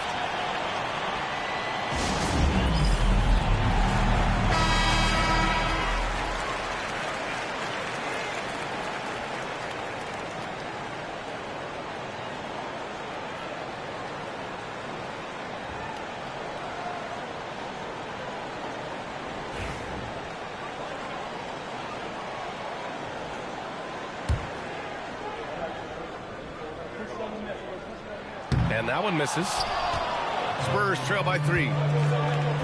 Paul for 3. And the three-pointer goes. This is Paul's veteran know-how becoming a factor. He is not afraid of these moments. Mitchell, the pass to Dick. There's the triple. Rebound by San Antonio. And as long as he keeps missing from deep, the D will keep letting him fire away. He's just off from range right now. And the basket by Castle. They're going at it on offense. Neither team backing down. Man, this has been a fun one, but look, who doesn't love a high-scoring game? Champagny, the pass to Paul. So good at drawing contact. CP uses his to get to the line.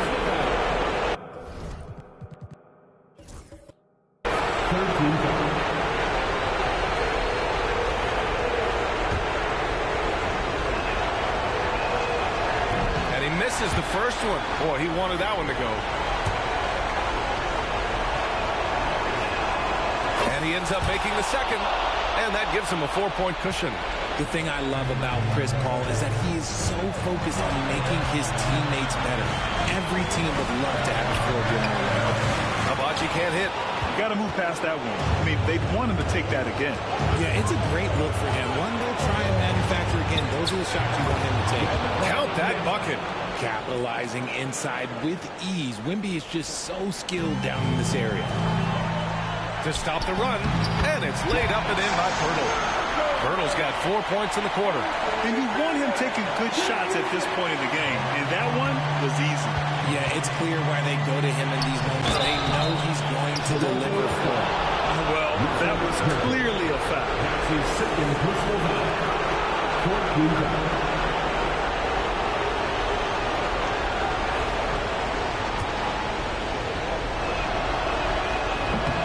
he cannot get the first one to drop. Tough one to miss. Yeah, this young man is pretty steady at the line. Wembanyama can get this done. And he does get the second one. And that puts him up 5. Toronto's gone 1 for 5 shooting from the arc here in the fourth. Here's Barrett. Yep, that one's good. Such a gutsy player. Barrett takes on challenging defenders in style and stays in control. San Antonio's gotten 6 of 10 3-pointers to drop. It's Barnes on the wing. Back to Wembanyama. Yeah! Already in year 1, Wembanyama hitting shots in crucial parts of the game. And timeout called by Darko Rajakovic. And a great call on his part. This is the time you want to be in sync right here. It's time for defense.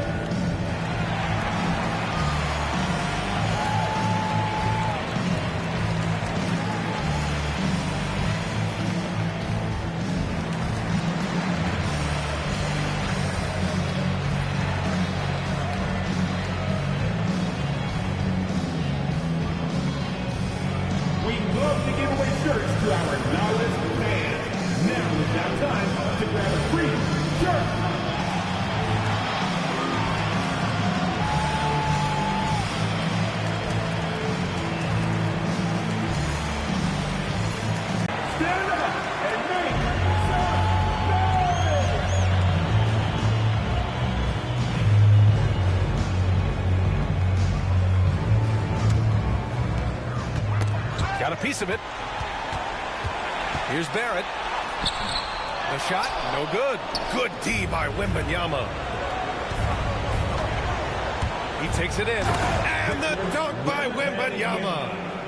They have a relentless mentality, even with the game in total control. No let up with these guys. They're going for the throat now. With this lead, losing him probably doesn't hurt them at this point. He left it all out there on the court today. And San Antonio making a change here. Collins checked in.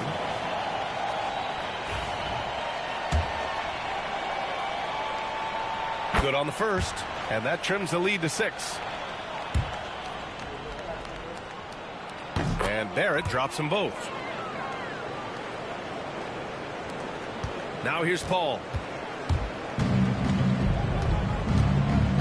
Pass to Collins. Drives to the hoop. And another dime for him. That makes 15 assists. He has been one step ahead of the defense all game long.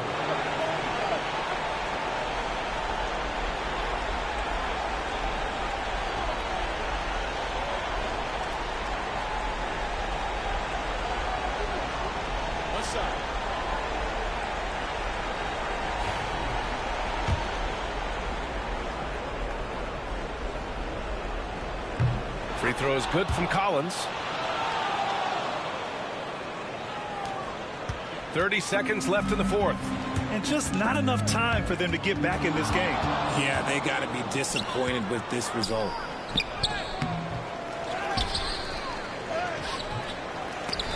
And it's out of bounds. That one off Pirtle. San Antonio ball.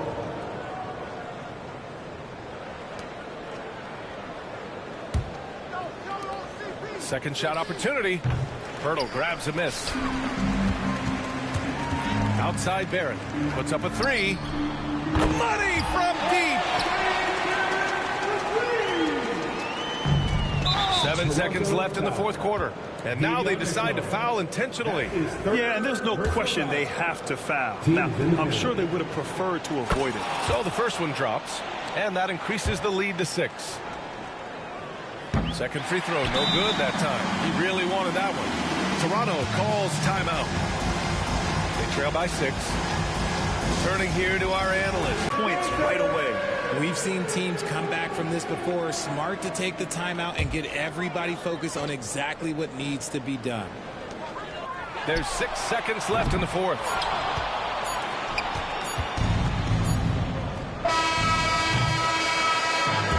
And so it's San Antonio with the W.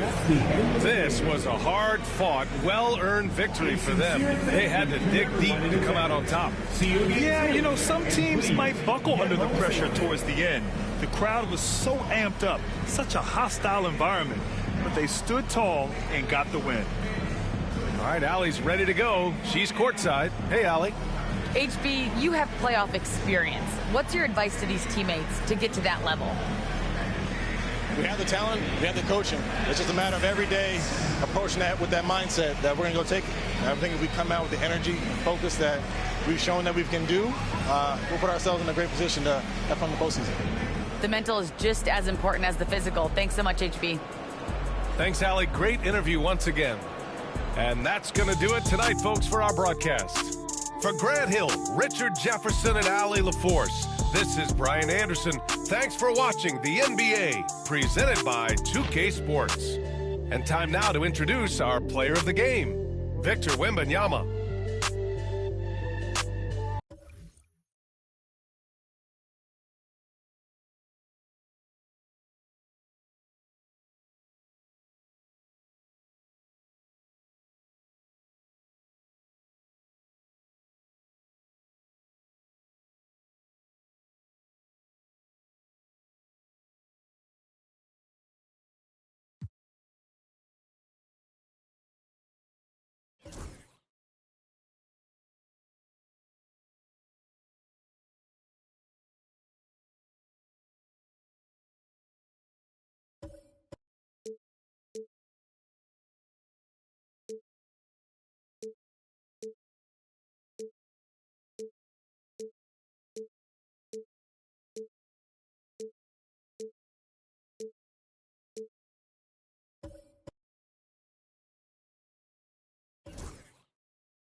Welcome to 2K Sports. We have the NBA coming up. Great to have you with us. With Greg Anthony and Stan Van Gundy, this is Kevin Harlan, and we're joined by our reporter David Aldridge on the sidelines. And a quick look at some of the numbers for Buddy Hield.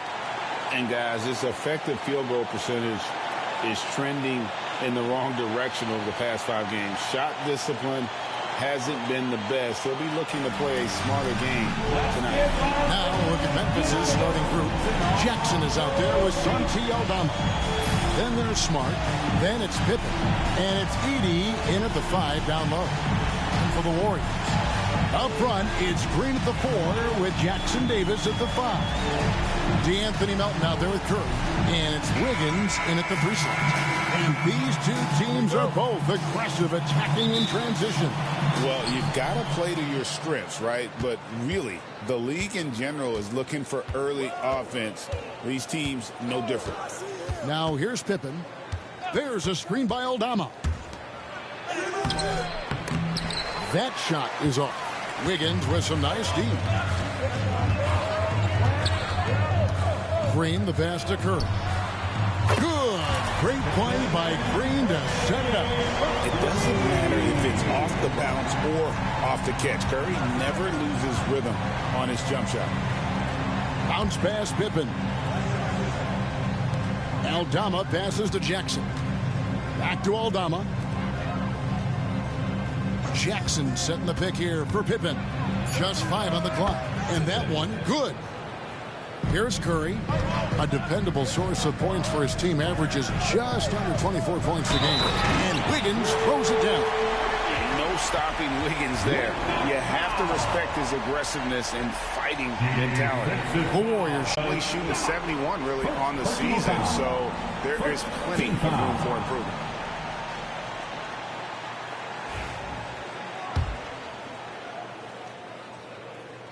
That one misses for Wiggins.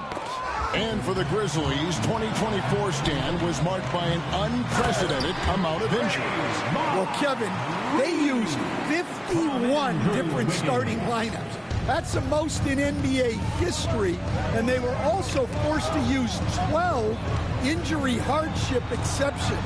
That is just incredibly bad luck. Well, the defense was right where they needed to be to stop the layup. Great awareness and effort. And Curry, here we go. And he banks in the layup. Curry's got 5 points so far. Lights out here, right out of the gate. Perfect 4-4 from the floor.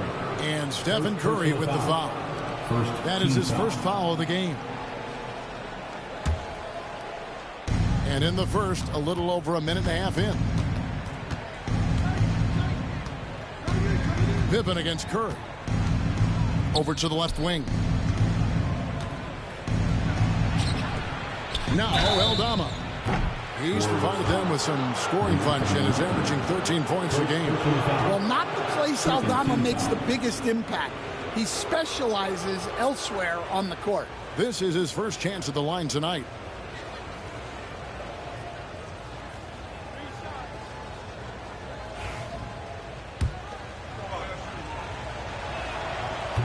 That one is off.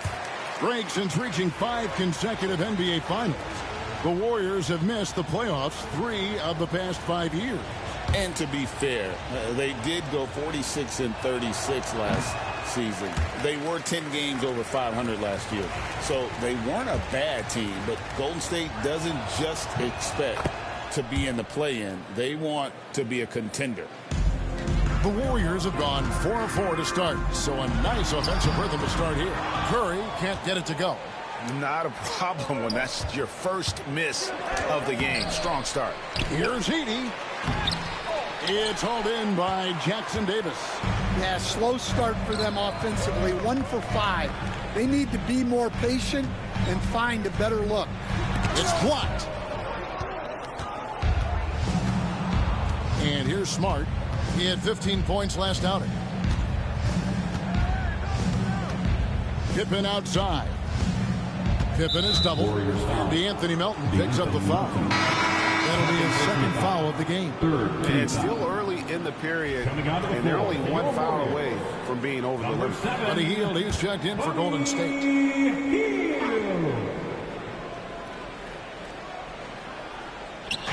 Here in the first, just under 2.5 minutes played so far. From outside the arc, knocks down the 3-ball. Wow, you don't see that kind of quickness from Aldama all that often. With a short break in the action, gives us a chance now to send it over to David Aldridge. Well, Kevin, Steve Kerr gave me a few minutes to catch up with him. We talked about the big man, Jaren Jackson Jr., and specifically how to defend him. The coach said he's a guy that can score from all 3 levels. Our guys have to be on him and active defensively as soon as he touches the ball. Coach needs his team to bring the energy tonight, and we'll see if they can respond. Guys? All right, thank you, David. And he gets the bucket. Well, this is why you get Jackson Jr. the ball inside. For how to capitalize down there. Jackson Davis in the corner. Wiggins surveying the floor. Back to Jackson Davis. 6 on the shot clock. On its way from Curry for 2. And again, no good by Golden State. Well, that one should be in his wheelhouse, but just off the mark. Well, something you never like to see, but guys, he definitely looks hurt. Well, I mean, you really feel for him. I mean, and the entire team. Just, you got to hope for the best. Yeah, this can bring a team together. Guys can step up and try to pick up the slack for an injured team. Jonathan Kuminga. He's checked in for Trace Jackson Davis.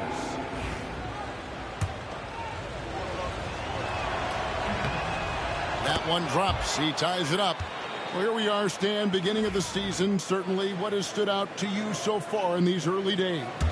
Well, Kevin, there's certain guys around the league you can already see who have worked hard and made improvements to their game in the offseason. Now they're just going to have to be able to sustain those improvements and make adjustments when defenses start to figure them out. And that's the rub, isn't it? That's the tough part of this whole thing. Adjustments never stop. They go back and forth and back and forth. Devon Looney is checked in for Golden State. Wells is checked in for the Grizzlies.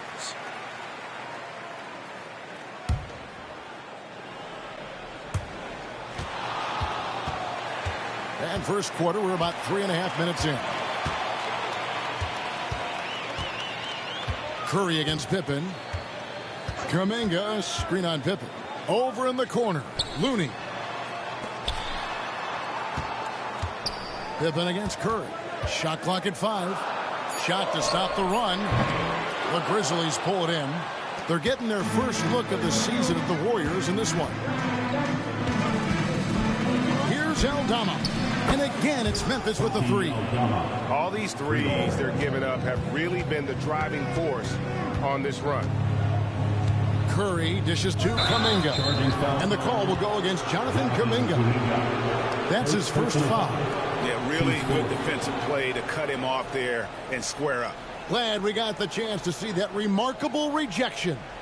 And right out of the gate, trying to set the tone defensively, you gotta love that energy. Memphis leading by 6.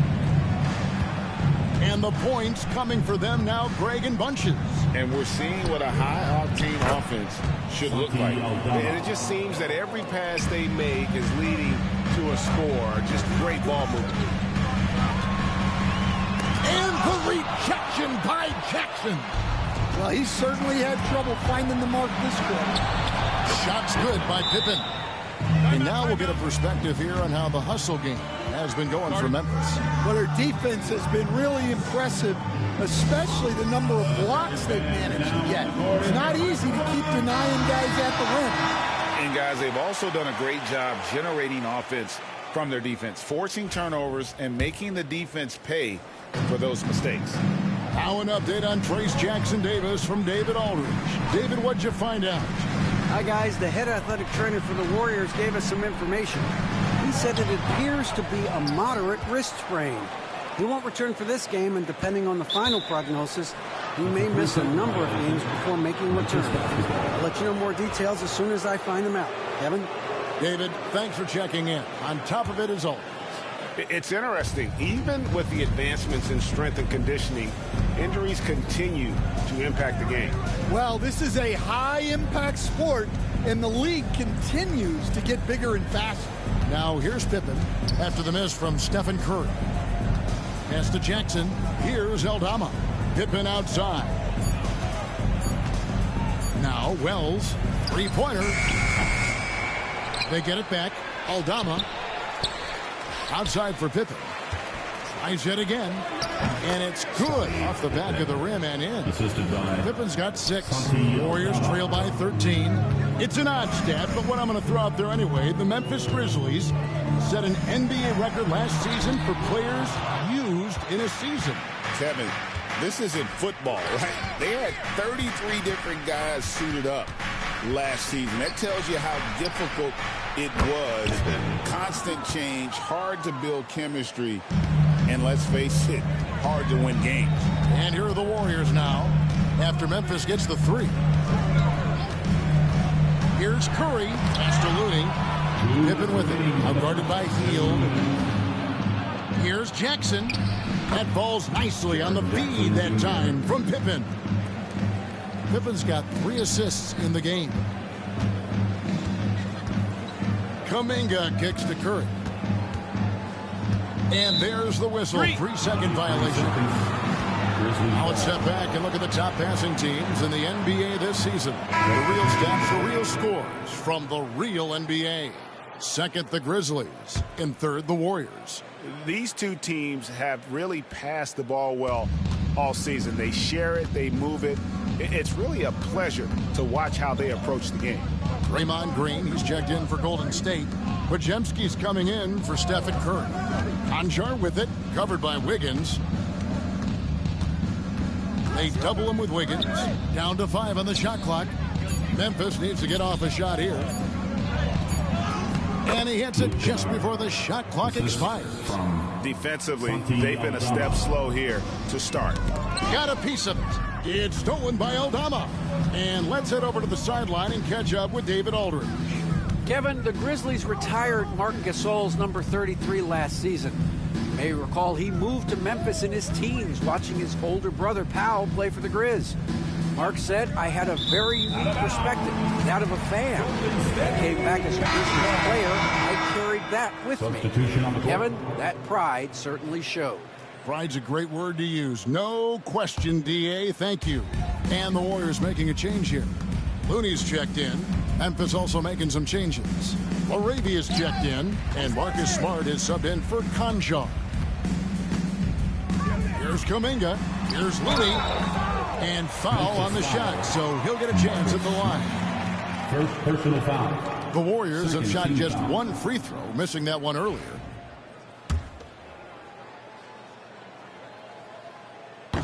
That free throw, no good.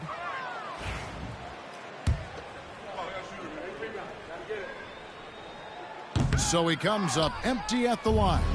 They've been sensational on the backboard to start this game. And Memphis turns it over again. Golden State basketball.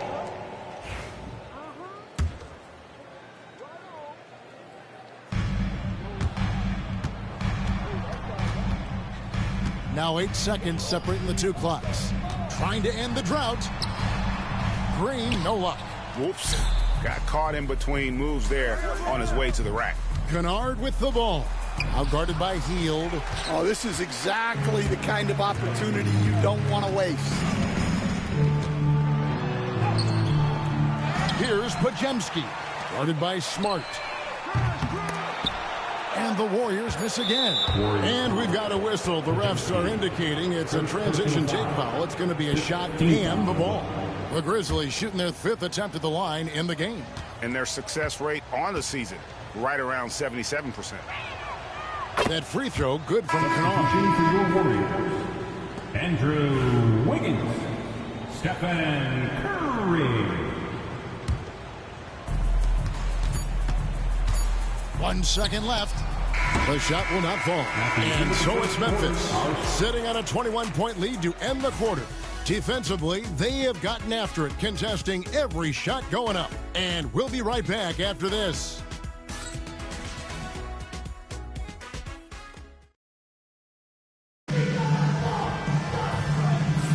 And so far through one quarter, it's been a lopsided game. We'll see if that changes here in the second.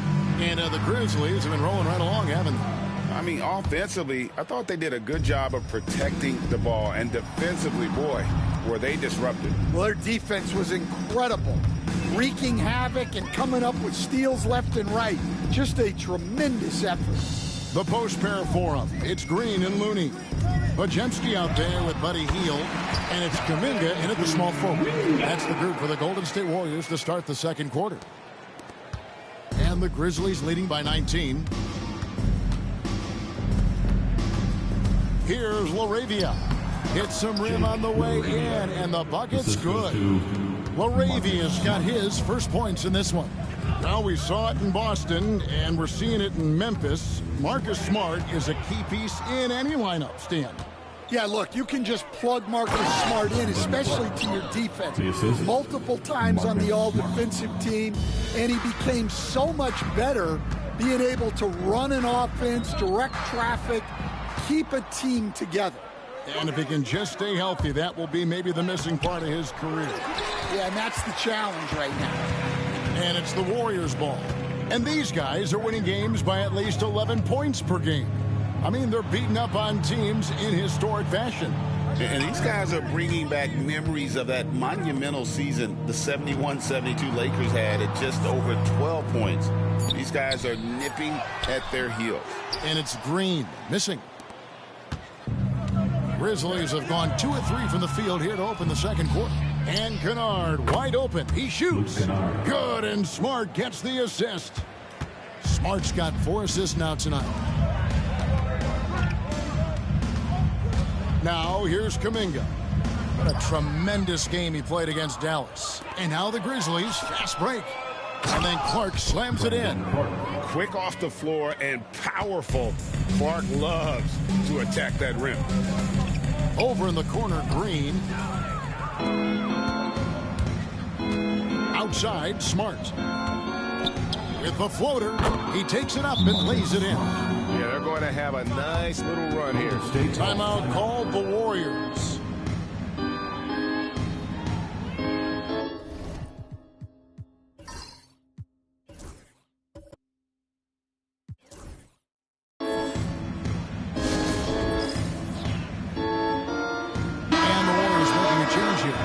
Anderson's checked in, and the Grizzlies making a change here.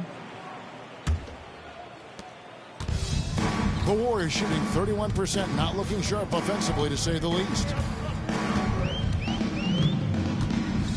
Here's Pajemski.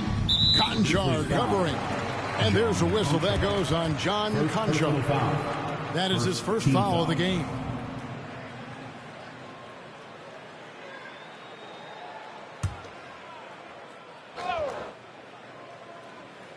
And here in the second quarter of action with a hair under 2.5 minutes played so far. And an intentional foul right there. You're not sure what that was about. I mean, talk about a break round.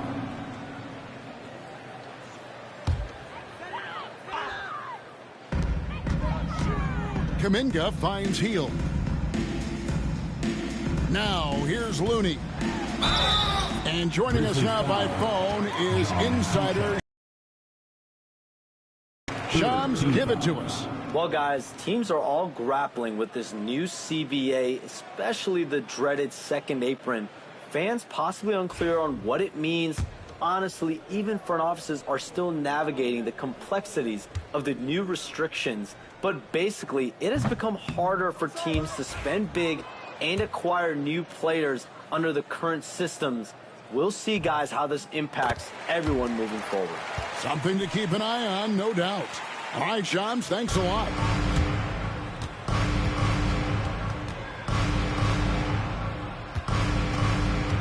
Now, here's Wells. Guarded closer. Puts it up. And gets the rebound.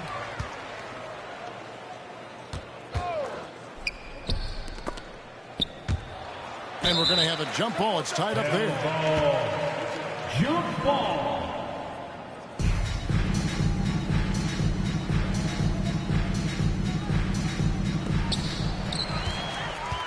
Anderson with the ball. Guarded now by Clark.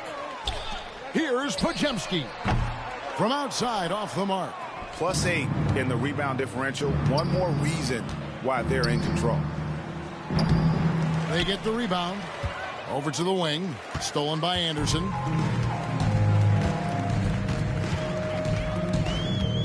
Right side, Kuminga. Pass to Looney. And here's Anderson from the arc. Kuminga. And again, it's the Warriors missing. Last outing for Golden State, they won that game against Dallas. Well, it helps when your opponent makes that many mistakes. Show this one as an example of what not to do. You got to take care of the ball. Curry's checked in for Kevon Looney. Number 30, Stephen Curry. Closing in on 4 minutes played here in the second quarter. They need a bucket in a big way here to regain some confidence.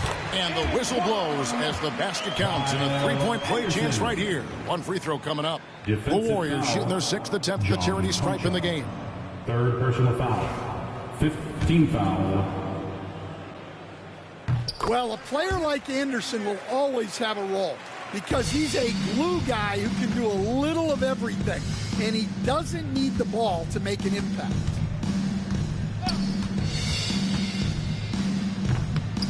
It's stolen by Kuminga. And up the court come the Warriors on the break for the finish. And then Hield with the dunk. Explosive play by Hield, taking off and slamming that one down before the D could react. To the middle. And then Hield with the dunk. And looking a lot better now, but still a long way to go to get back into this one. Yeah, it'll take time. They need to keep stringing together positive possession, and defensively, they need stops. And some changes here for the Warriors. Looney's checked in for Kuminga. Andrew Wiggins comes in for Hield, and it's DeAnthony Melton in for Brandon Podziemski. Pass to Edey, and stolen by Melton. And now Curry running the floor all by himself. And this is where Steph thrives. The more room he has to run and operate, the more dangerous he becomes. Now here's Pippen. He had a 15-point outing in their last game against the Lakers in Los Angeles. Here's Edey. Some nice passing there by Memphis. Curry with the steal. And it's the Warriors on the break. And it's Wiggins with the jam. And Curry making his presence felt on D with the steal leading to the break. He finds ways to impact games with far more than just his shooting. Finished off the break. Curry's got 4 points this quarter. And now they're turning this game into a drag race, spreading out for easy fast break baskets. And many around the league believe Curry doesn't get enough fouls called in his favor. G.A., what do you think? There could be some truth to that. He gets held and grabbed more than anyone running off screens, but especially blatant on drives to the rim. Draymond Green, who's checked in for Looney. Wiggins kicks to Curry. Pass to Melton. Lets the three fly. The three-pointer is right on target. Melton's got himself on the board with 3 there. That was big because they dug a big hole in the first quarter, but starting to show signs of life. Here's Edey, guarded by Green. Trying to get something going. Green with the rebound. Warriors trail by 13. Melton passes to Anderson. Higgins outside. Back to Curry. Puts up a deep three. The Grizzlies pull it in. And you don't want to give up that kind of look too often. Remaining in the first half, 2 minutes. Pippen with it. He's got 9. Jackson in the corner. Back to Pippen. And another turnover here by Memphis. And let's go real fast to the rookie leaderboard.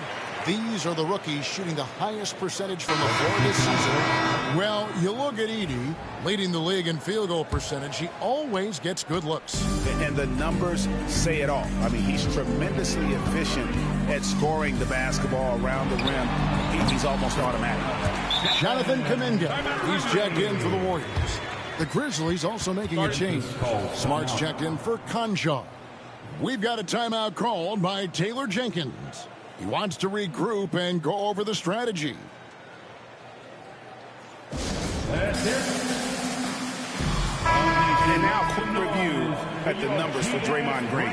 He's getting around 8 points a game, 5 assists, and 5 rebounds. But that's just part of the picture. His defensive presence goes beyond the stat sheet. Yeah, his true impact on the defensive end cannot be measured by stats. Now here's Pippen outside for Jackson. Out to the right wing. Pass to Pippen. It's stolen by Green. And here's Melton. From the arc. That one's good, and the Grizzly lead is cut down now to just 8 points with the basket from Stephen Curry.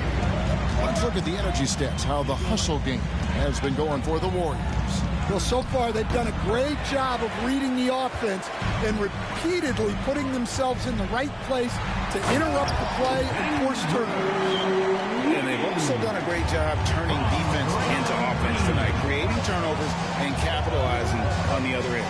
Here's Pippen. Pulled the shot a little left, but the bounce goes his way. Pippen's got 11. And some much-needed offense right there. He ends that fantastic run by Golden State. Melton passes to Wiggins. And Wiggins throws it down. And how about the slam from Wiggins, showing off some of that athleticism there.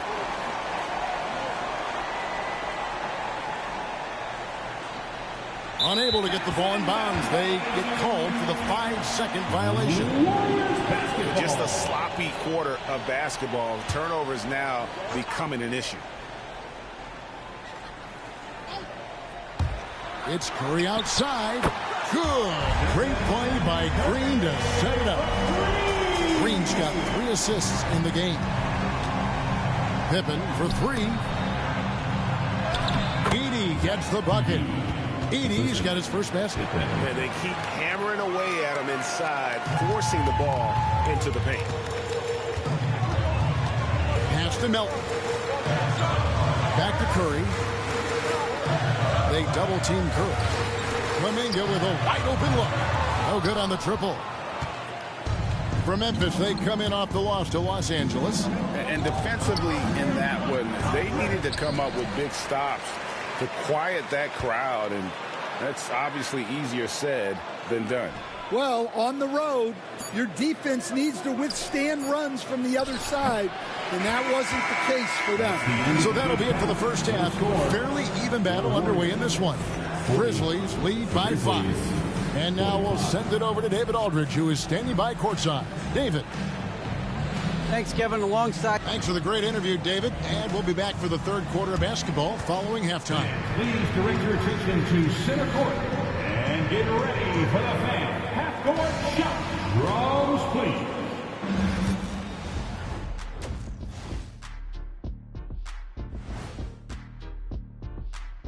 Hey folks, welcome to the halftime show. A lead right now in this one for the Memphis Grizzlies. Once they gain position underneath the backboard, it's hard to push them out of there. And even when they don't have position, they have guys who will knife in and steal rebounds. Like you're stealing a piece of that cake over there, Kenny. That's good, too. All right, fellas, let's now take a look at what's to come on the upcoming schedule. And for their matchup, that'll do it for our show tonight. Thanks for joining us, and we'll send you back to Kevin Harlan for more hoops action.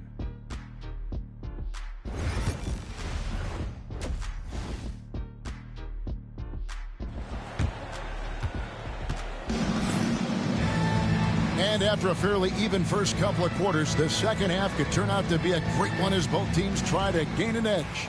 Curry has been sensational. Man, he's been running wild on them through that first half. Absolute dynamite on offense. Yeah, and in terms of slowing him down, I think they're going to have to change things up. Give him some different looks. Kicking off the second half, here's Taylor Jenkins' 5. Santi Aldama is out there with Jackson. Then there's Edey. Then it's Marcus Smart. And it's Pippen in at the 1 spot. Curry gets inside and lays it in. Boy, you can see their confidence growing. They have reason to believe. Yeah, they're in this one. They have some momentum on their side, and they just need to keep up the intensity. It's tipped.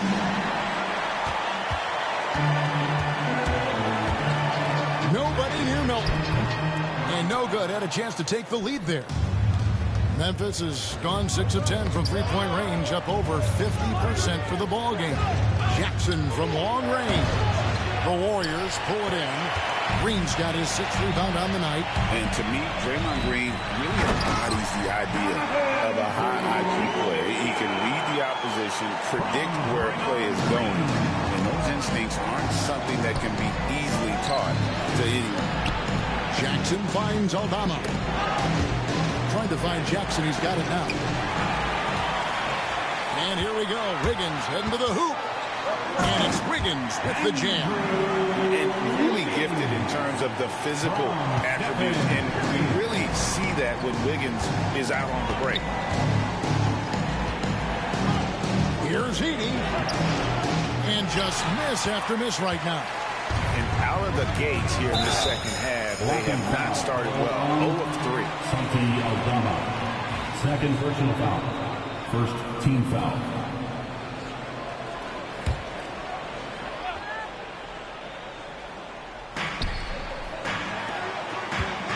Right side Curry. That falls. Nice feed that time from Wiggins. Curry's got 24. And usually teams go on runs, and it comes from a lot of layups and dunks, but not now. Let's go to the 2K leaderboard. For the past 10 games, these teams have been fantastic on rebounding. Second, the Grizzlies. The Warriors, 4th. Yeah, both squads just rebounding the ball so well here of late. I mean, this is going to be a very interesting matchup from a physical standpoint. And the whistle blows on the backcourt violation. He went over and back. Here we are in November. Let's see how things are shaking out in the West early in the season. We'll take a look at the Warriors. They're in second, looking to take over the first spot. And, of course, there's the Grizzlies, 2.5 games back. And seeing where the Warriors are, it's been the kind of start to their season that a lot of experts were predicting. And by that, I mean a very strong start. Yeah, this is the start they wanted to have, but their goals are much bigger. They're focused on playing into June and bringing home a championship. And let's take a look at some numbers for Andrew Wiggins. He's putting up about 14 points a night, 4 rebounds, and 2 assists. He's been making the right decisions and letting the game come to him. Solid play all around. Well, he's found his groove. He isn't forcing anything, and he's making the most of his chances. Yeah, they get one to fall. Now 1 for 4 to start the third quarter. Everything's within Curry's range. Guys, his consistency in terms of shooting has really helped them seize control. Pippen, the pass to Aldama. Back to Pippen. Tries the spin move. Pass to Aldama. Just 5 to shoot. Curry with the steal. Floats it up for Kuminga. An emphatic alley-oop jam.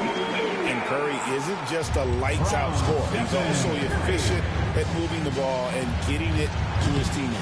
Pippen misses. This is not how they wanted to start the second half. Just 1 of 5 so far. Wiggins finds Curry.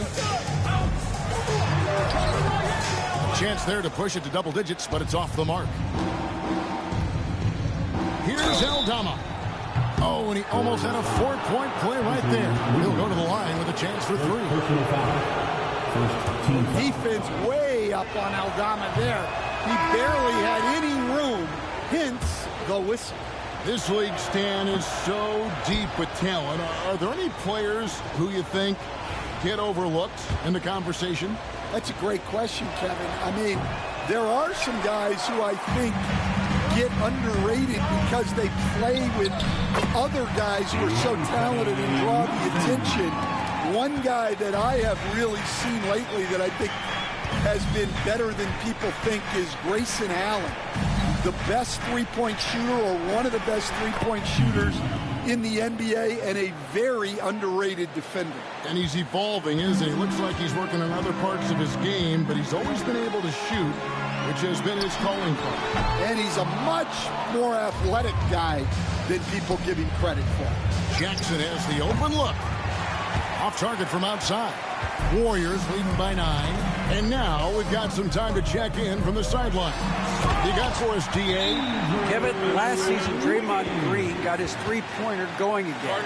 He said, over the years, my shot took a dive. It was in large part because I couldn't get in and out of my hips. They were messed up. I was getting Kevin, my hips haven't been the same in years, but Draymond's are good. Now they made him tough to deal with. Back to you. Your hips are pretty good, David. I've always said your hip. Floor spacing, always critical. Good point, D.A. And the Warriors making a change here. Fields checked in. Then for the Grizzlies. Brandon Clark, he's checked in for Jackson. And Wells is subbed in for Pippen. And a closer look here at the scoring break.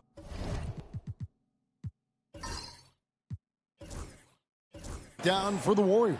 Well, look, you have to be able to count on energy and effort every night, and they're showing a lot of it with this transition. And they've also not only created turnovers tonight, but converted on them. All game long, that strategy has been paying off. Podziemski, he's checked in for Stephen Curry. Just rubbing it in their faces with that dunk. He is never going to take his foot off the pedal. Yeah, they're not pulling any punches here.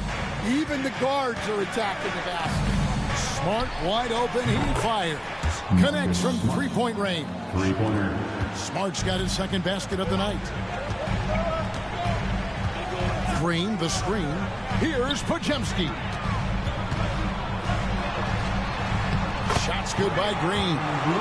And the Warriors lead by 12. And that's 10 straight points in the paint. The defense, nowhere to be found. Memphis has gone downtown 13 times in this game, and they're just over 50%. 7 of 13 on threes. Here's Clark. Green with the block.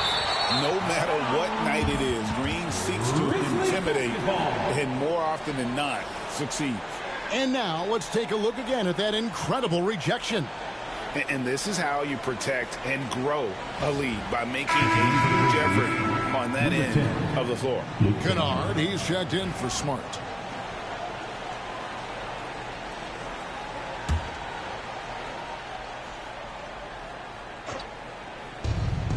Here's Wells. No good on the quick three. Warriors leading by 12. They set the pick.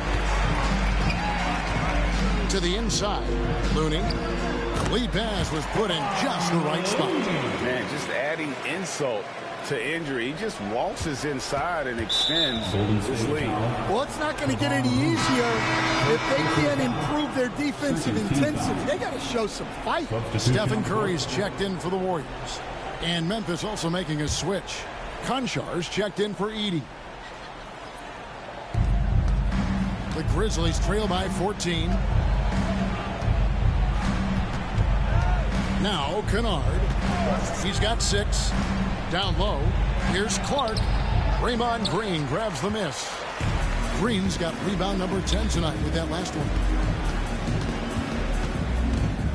Curry kicks to Green. Back to Curry. 2 minutes remaining in the third.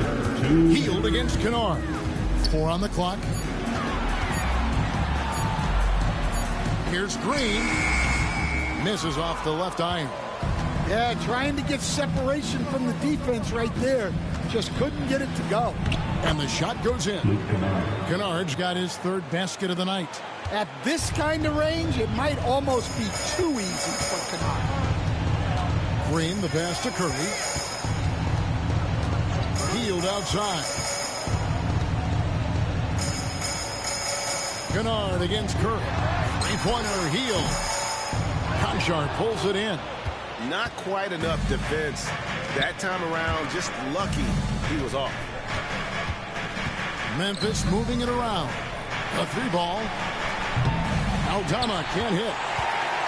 Warriors leading by 12. Green kicks to Curry. Here's the screen. And they recover it. Green dishes to Curry. Offensive rebound. Higgins outside. Floats one. Curry makes it look easy, doesn't he? On the offensive end, Curry both prolific and efficient. The Grizzlies trail by 14. 35 seconds left in the third. Now, here's Clark. Defended by Looney. And he gets the whistle for the 3-second call. And when you're trying to cut into a lead, you can ill afford mistakes like that. Yeah, that's just a lack of focus. Plays like that can really frustrate a coaching staff. Looking at who's out there now for the Warriors. Anderson, he's checked in for Looney. Jonathan Kuminga comes in for Green. And it's Brandon Pajemski in for Wiggins. And Memphis also making a switch. Arabia's checked in. Here's Curry. 4 seconds left.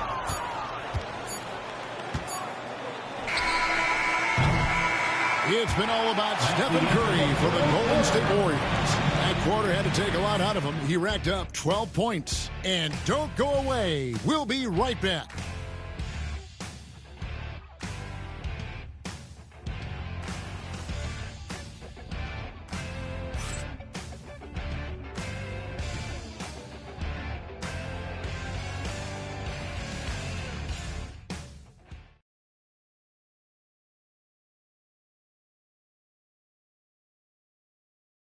Now let's take a look at our assist of the game presented by State Farm.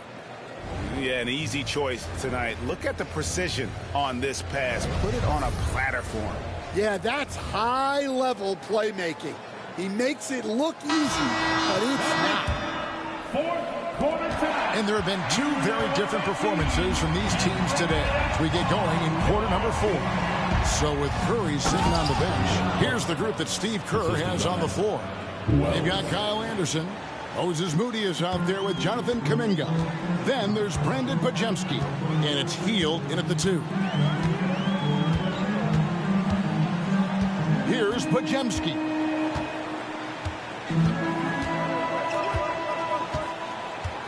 Six to shoot.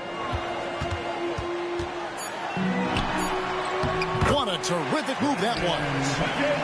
Pajemski's got the lead up to 14 now for the Warriors. Hield the pass to Moody. Outside Kuminga. There's a good screen. Back to Moody. And now the Grizzlies. Fast break. Wells wide open. Tries again. And that one's good by Clark. Well, they're behind, but it's certainly not because of him. He's doing everything he can. He just needs more help from his teammates. Pajemski finds Moody. Uses the glass to finish the win. Moody's got his first points of the game. Another good play. This is how they built the lead, calling on the right guys at the right time. Yeah, come on. They're just having their way out there and continuing to press the advantage. Pass to LaRavia.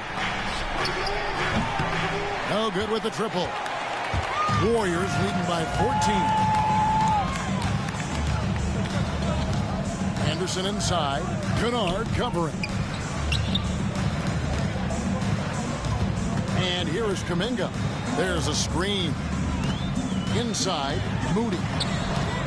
And the rebound goes to the Grizzlies.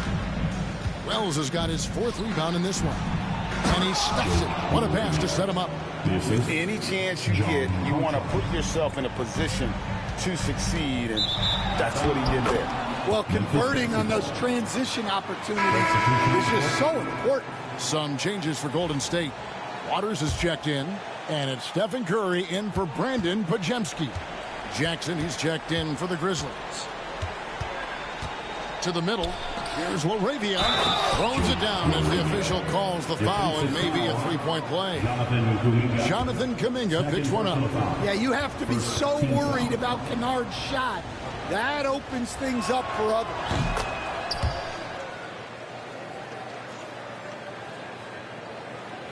Warriors leading by 9. Kuminga sets a screen for Curry. Pass to Moody. Here's Water. Conjar covering.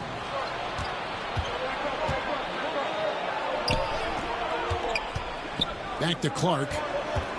And it's Clark with the jam. Excellent on both ends of that play. Yeah, the steal was sharp, but the slam topped it off. And that is why you want to run off turnovers. Get down the floor before the defense is set. Well, he's been nothing short of fantastic this game, and he has his team in a great spot as this thing winds down. Jackson, a screen on Curry. Kennard, the pass to Jackson. And foul on the shot. He'll shoot 2 at the free throw line. They get Stephen Curry. Well, Jackson Jr. can go over either shoulder. He can face up. He's a tough cover in there. That's good from Jackson.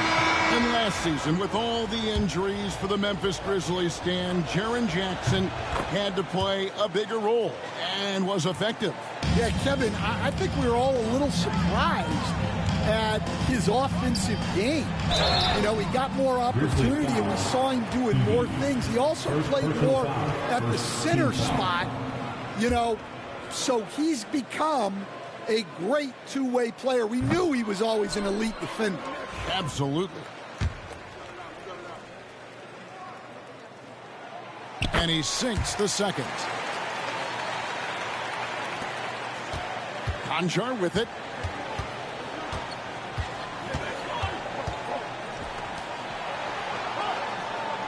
Pippen outside. Fires it up. And another miss by Memphis. Warriors leading by 8. Here's Curry with the 3. The Grizzlies pull it in. Konchar's got 4 rebounds now tonight. Out to the right wing. Here's Aldama. And the layup's good off the glass. They're consistently finding ways to get the ball inside and taking full advantage. Warriors have gone 3 of 5 here in the fourth quarter. Pretty good numbers coming out of the break.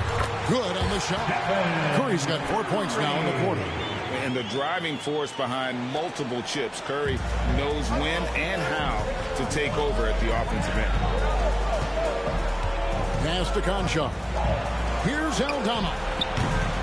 And it's off from three-point range. The Warriors have gotten 4 of their 6 shots to fall so far here in the fourth. A pretty nice efficiency there. In the corner, Moody with it. Back to Curry.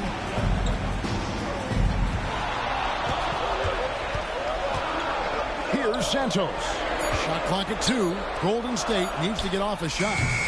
Moody's shot is off. And so it's Pippen with it. He brings it up for Memphis. Trailing here by 8. And the next one puts him in the bonus. Third team foul. The Grizzlies making a change here. Smart's checked in. Marcus Smart.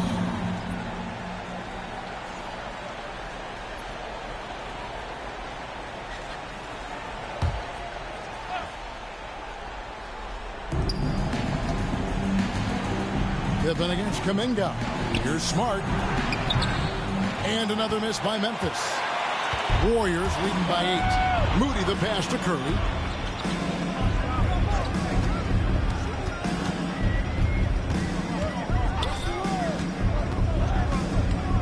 Back to Moody to the right side.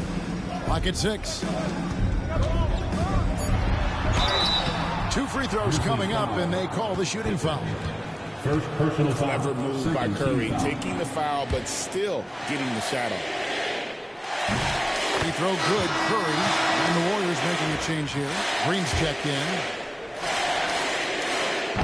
And both free throws good for Curry.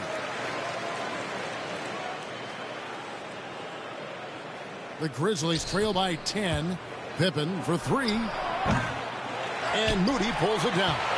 Well, and after making just 1 triple going into the break, he's still looking for his first make from distance here in the second half. Back to Curry.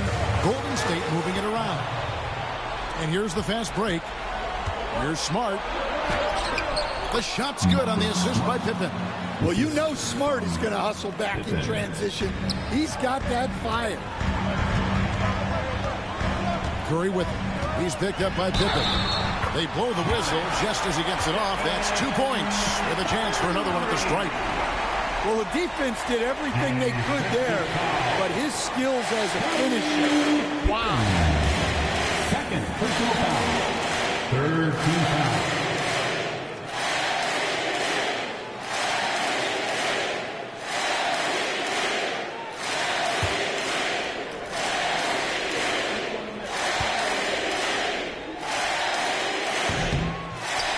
Throw good, Curry. Stan, you've been on the bench in the NBA for many decades. What were some of your biggest pet peeves as a coach?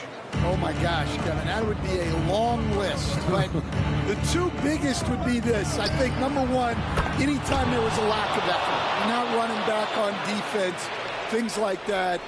That I had a hard time tolerating. And then mental breakdowns, things we had prepared for over and over and over again. And then guys just zone out and forget what they're supposed to do. Those were things that were hard to tolerate. Especially when you would take such care in preparing them in every way. It's got to be just frustrating as heck. Warriors leading by 8.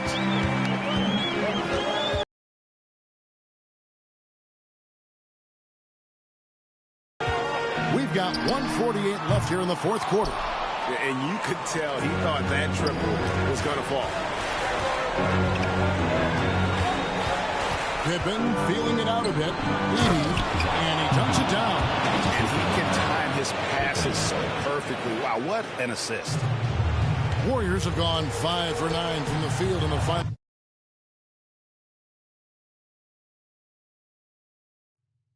quarter so far.